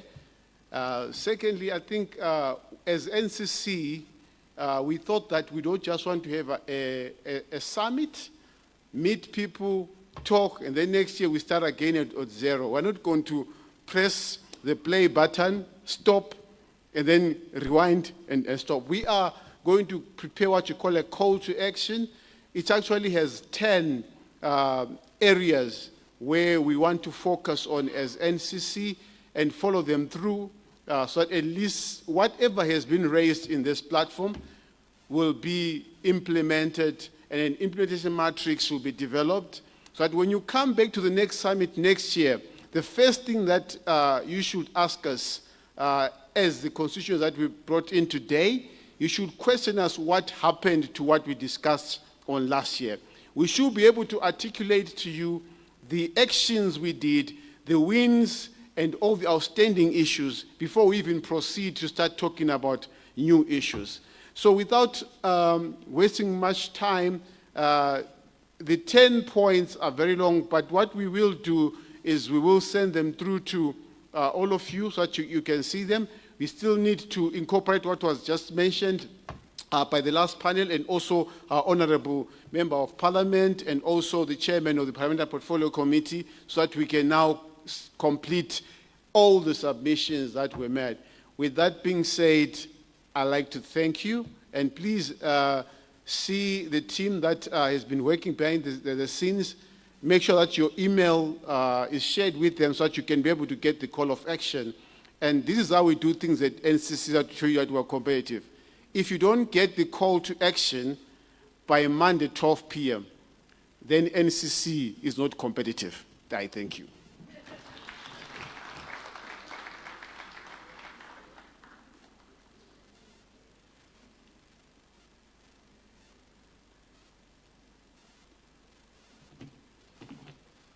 Thanks so much, Phil. Let's give him a big round of applause. Thank you very much. Call to action. We need action. Oh, everything that was discussed here, the whole idea is whatever we discussed here should then be put into action, and that is the only way we can then move forward as a nation. Ladies and gentlemen, we've come to the end of our program, but before we close, obviously we'll need to have a vote of thanks. And please help me to welcome the Permanent Secretary in the Ministry of Industry and Commerce, Dr. Thomas Ushe. Let's give him a big round of applause. He is the man who pulls the strings at the ministry.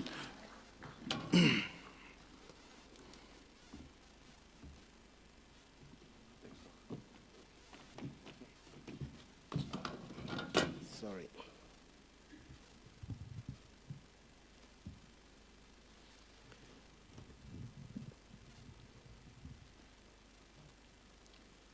I wish to acknowledge the presence of my bosses, the two Deputy Chief Secretaries, Mr. Churu and Mr. Manungo.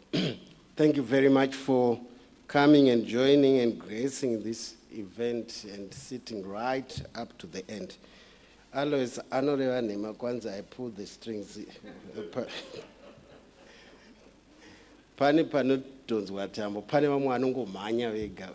Pani motivation, and this is what I saw in NCC.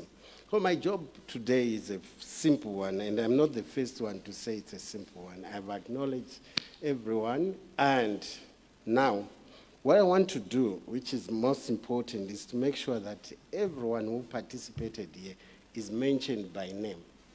I'm not very good with names, but I'm going to try, and where I'm failing, I'm going to refer to my notes. But the most important person to thank today is our guest of honor who came and opened the event, His Excellency, Dr. Mnangagwa. He came here, he was present, he made a commitment, which we all have to go with, and also he said he will be leading from the front. He was obviously supported by his deputy. I want to thank him, the Vice President of the Republic of Zimbabwe, Dr. CGDN Chiwenga. And I also want to thank Honorable KCD Mohadi, who was not present, but he supported this event throughout its conceptualization up to today. Vice President Mohadi, we thank him. I want to come down to thank the Honorable Minister of State for Provincial Affairs and Devolution for the Bulawayo Metropolitan Province. She was here, you saw, she stood, she welcomed us. She actually invited us not to just come to Bulawayo for this event and go back. She said, go out, see what is out there, what Bulawayo, the city of kings and queens, has to offer us. Thank you very much, Honorable Minister. Honorable Minister Lovu was here also. I want to thank him so much for allowing us and leading us to get to this level, and also giving us a promise that he will support this initiative of competitiveness right throughout the implementation of our NDS 1 and NDS 2, which is now being crafted. The National Competitiveness Commission, the board chairperson, and the CEO and all the staff members, I thank you. This was really a good job. Well done. Can we give them a pam-pam? Our host, ZITF, Ndeje Mumba, ZITF, thank you very much. The food was good, a much improvement from the last time. Magona, last time I didn't thank you the food because this time it is good. Thank you. Well done, guys. Keep it up. Now, here is my challenge. I need to go through everyone, because I think we wrote everyone. NCC wrote everyone who came here a special invitation. Yeah, I was tempted to say thank all the speakers and panelists, and then I thought it was not fair. I might leave some, but I would just say those people who asked questions, thank you also. I want to start by thanking Alois.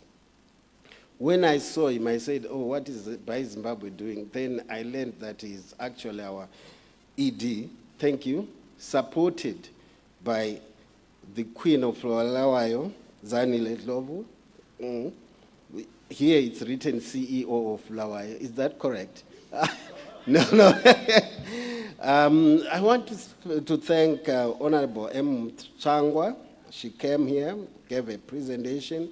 Honorable July Moyo, Honorable Sako, Honorable Lobo, Honorable Judith Nube, I've already thanked him, Mr. Manungo, Mr. Churu, Mr. Nyoni, Professor Amit Kapoor. Your book will be read by most of the people here. Thank you very much. And I also want to thank our friend from Mauritius, Dr. Paul Swami from Mauritius. Thank you very much. Africa Capacity Building Center, Parawaso. Thank you. He said he's now Zimbabwean. I think he is married a Zimbabwean. Thank you very much. Tarbona, Mr. Dube from CZI. Chris, yes, thank you very much. He's out now. Gibson, I thank you. Mr. Stole, Dr. Chigumira, Dr. Mtashu, my sister Maregere, then Tino Kambasha, Dr. Chanakira, thank you very much. Dr. Mano, Talen Mnyaradzi, Mazambani, and Majokocho. That's the list, plus everyone else here. Thank you very much for all the effort you have put.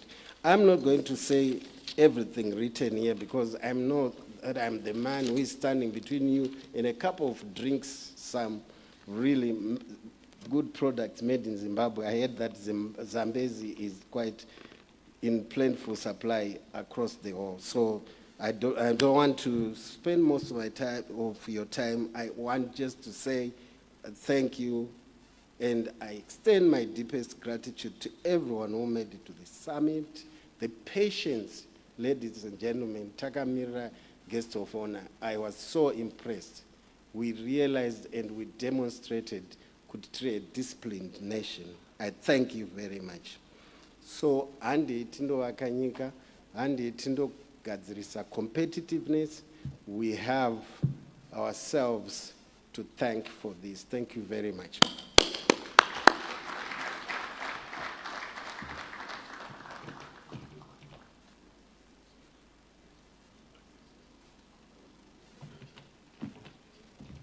Let's give Dr. O'Shea a big round of applause for the wonderful vote of thanks. As Dr. O'Shea indicated, you know, after 2 days of intense discussions, you guys deserve a cocktail.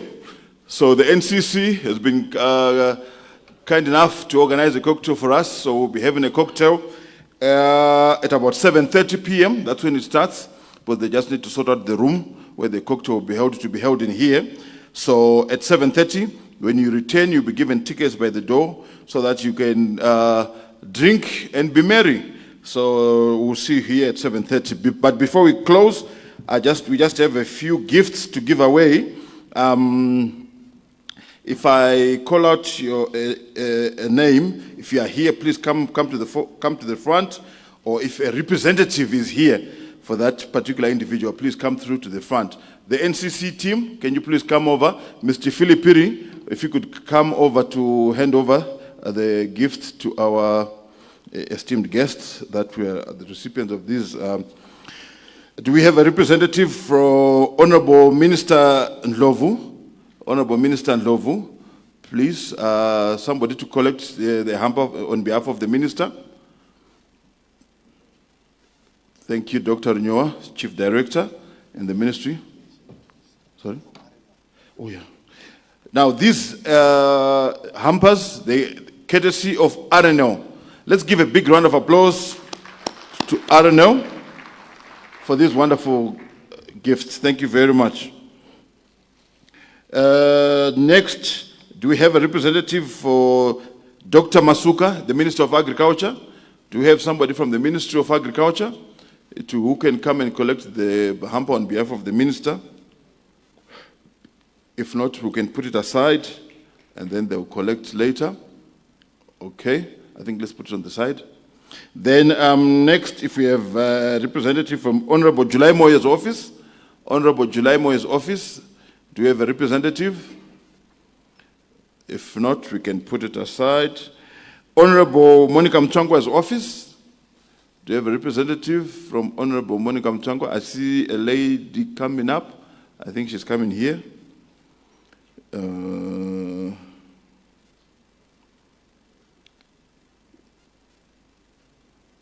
Yes, she's coming here. Let's give her a big round of applause as she comes through.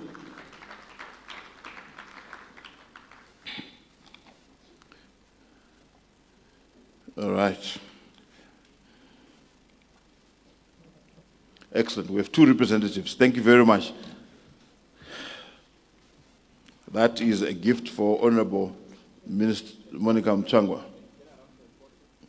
Okay. Yeah.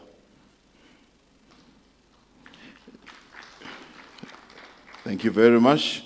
Honorable Jane Ngube, the Minister for Provincial Affairs, do you have a representative from Honorable Jane Ngube's office to come through?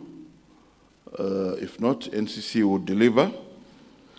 We have members of parliament in the building. Honorable Clement Chiduo, sir, if you could please come through to receive your hamper. Thank you very much for that wonderful presentation. Brilliant. He has been with us since yesterday at the beginning. Let's give him a big round of applause. Shows the level of commitment to this cause. Thank you so much, sir. Another honorable who has been with us as well since yesterday, Honorable Mutokonyi. Thank you very much, sir. Please come through to receive your hamper. Thank you very much. We really appreciate your presence and your contributions.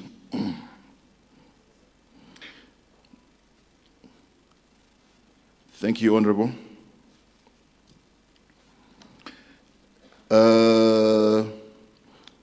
Thank you. Do we have, is Permanent Secretary Choruma from the CGU, Corporate Governance Unit, is he in the house? If not, if you have a representative, or will deliver to his office. Also, of course, Permanent Secretary in the Ministry of Industry and Commerce, Dr. Ushe. Sir, thank you very, very much for leading this process, for supporting the NCC. Thank you very much, sir. We really appreciate. Thank you so much.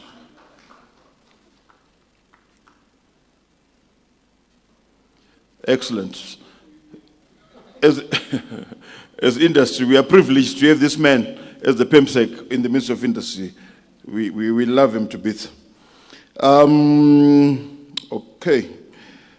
Deputy Chief Secretary Churu. Sir, thank you very much for the wonderful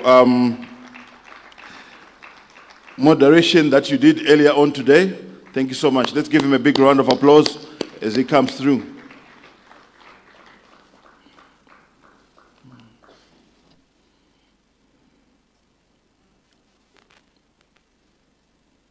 Thank you very much, sir. Also, Deputy Chief Secretary Amanungo, who has been with us since yesterday. Thank you very much. He also did a brilliant session where he moderated. Thank you very much, Amanungo, and for all your support. Nokumira Community Nesu in industry. Thank you very much. We really appreciate.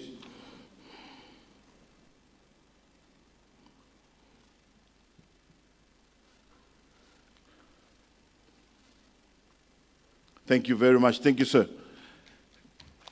Last but not least,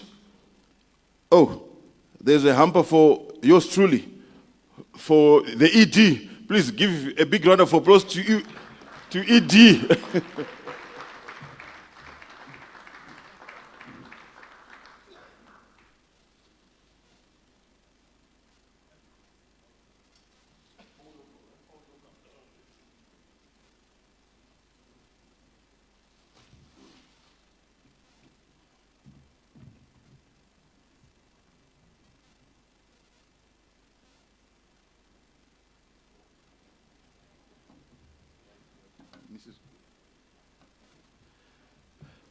Philip assures me that these products are all 100% local, made in Zimbabwe, by Zimbabwe. Thank you very much for that. Now, I've just been instructed, we had made an omission.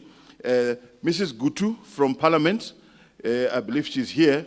Mrs. Gutu, please come through to receive your hamper.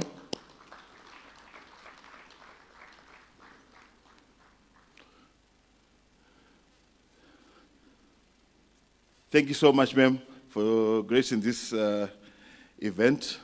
We truly appreciate.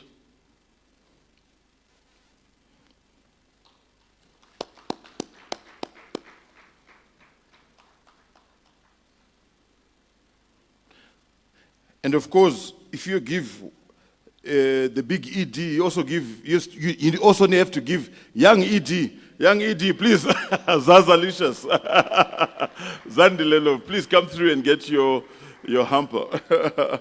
You did an awesome job in the main session earlier on today. Well done, well done, well done. Thank you so much. Let's give a big round of applause. Looking stunning as always. Thank you so much, Zaza. We'll also deliver hampers, but they will not later on to the NCC board, including for the chairperson, Mrs. P. Chimuka, the deputy chair, Mr. Matunja, Mrs. Takaendesa, Mr. Machingavuta, Mrs. Muchinguri. Yeah, they will also get their hampers delivered to them at a later stage. Thank you very much, Philip. Thank you so much. Let's give him a big round of applause. Also, at this moment, let me also just thank our sponsors.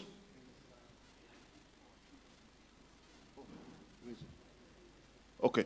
I believe we also have gifts for our 2 international speakers. Are they coming now, Phil? Okay. I believe they are coming. So whilst they are coming forward, let me also, in the meantime, thank our wonderful sponsors who made this event possible. PRAZ, Procurement Regulatory Authority of Zimbabwe, ZERA, CZI, Zimbabwe Association of Dairy Farmers, Raw Retail Solutions, also known as RNO, they are the ones who gave us these lovely hampers, as well as Star Africa Corporation. Let's give them a very big round of applause, ladies and gentlemen, for making this event possible. Thank you so much, and we hope next year they will also come through as well. And support this event. We are waiting for the gifts. While we are waiting for the gifts, we've got a closing prayer. Obviously, everything begins and ends with a prayer. Now, I need a volunteer who is willing to volunteer to come through and give us the closing prayer. Zimbabwe, we are a very prayerful nation. Our churches are always full. So it should be very easy for us to get a volunteer, someone to come through and volunteer to give where is it? Oh, we've got a volunteer. All right, excellent. Thanks. I think this is Lisgo, right? Yeah, thank you very much. Thank you very much. Are the gifts coming? Or maybe Phil, why don't we just come and shake their hands and then we'll then deliver the hampers to them or their gifts to them at a later stage, if they are still far away.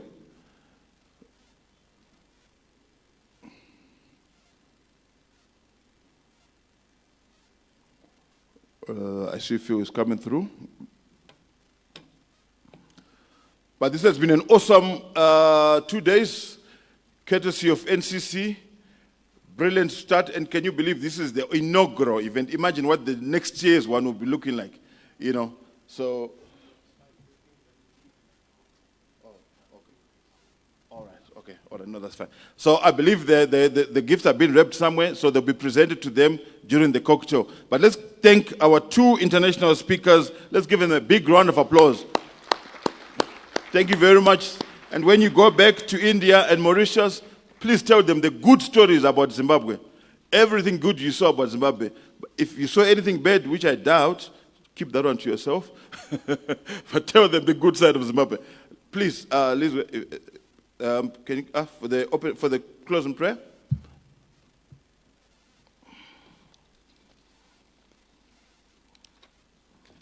Let's give her a big round of applause. It's very difficult to get someone volunteering to pray. I don't know why, but thank you very much.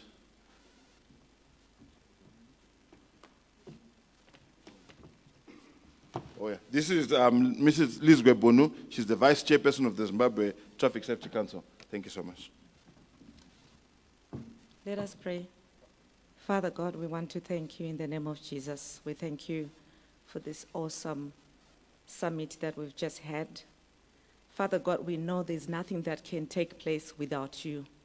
Therefore, upon starting this summit, we presented our summit to you and we dedicated everything to you. Your word says, commit your plans to the Lord and they shall be successful. Hence we did so, and we are grateful, Abba Father. We thank you, Almighty God, for such a wonderful and successful summit. We thank you for our guests. We thank you for our guest of honor, our President, His Excellency Idi Mnangagwa. We thank you that he has graced us and endorsed the vision behind the NCC projects. Thank you, Almighty God, for all our leaders, our ministers, our permanent secretaries, and everybody else within the private sector and the public sector who participated. We are grateful. Father God, your word also says where there is unity, God commands a blessing. There has been a sign of unity throughout the 2 days, and we are so grateful. We know that, Father God, there is light at the end of the tunnel. We know that there are policies that we need to review and implement for competitiveness. Because you alone, you are the Most High God, and you are very competitive because you are the Creator. Therefore, Father God, we were created in your image, and hence we should equally be competitive. Thank you, Almighty God, that as we are living now, be with those that we hosted, our international speakers, be with everyone who's traveling within Bulawayo and within the nation of Zimbabwe and across the borders and in the waters. Thank you, Almighty God, for them. May we give them that protection that they need. We pray that even as we are approaching the holidays tomorrow, be with the plans that pertains to those holiday celebrations. Thank you, Abba Father, because you are mighty. That's why we're submitting everything to you. In Jesus' name, amen.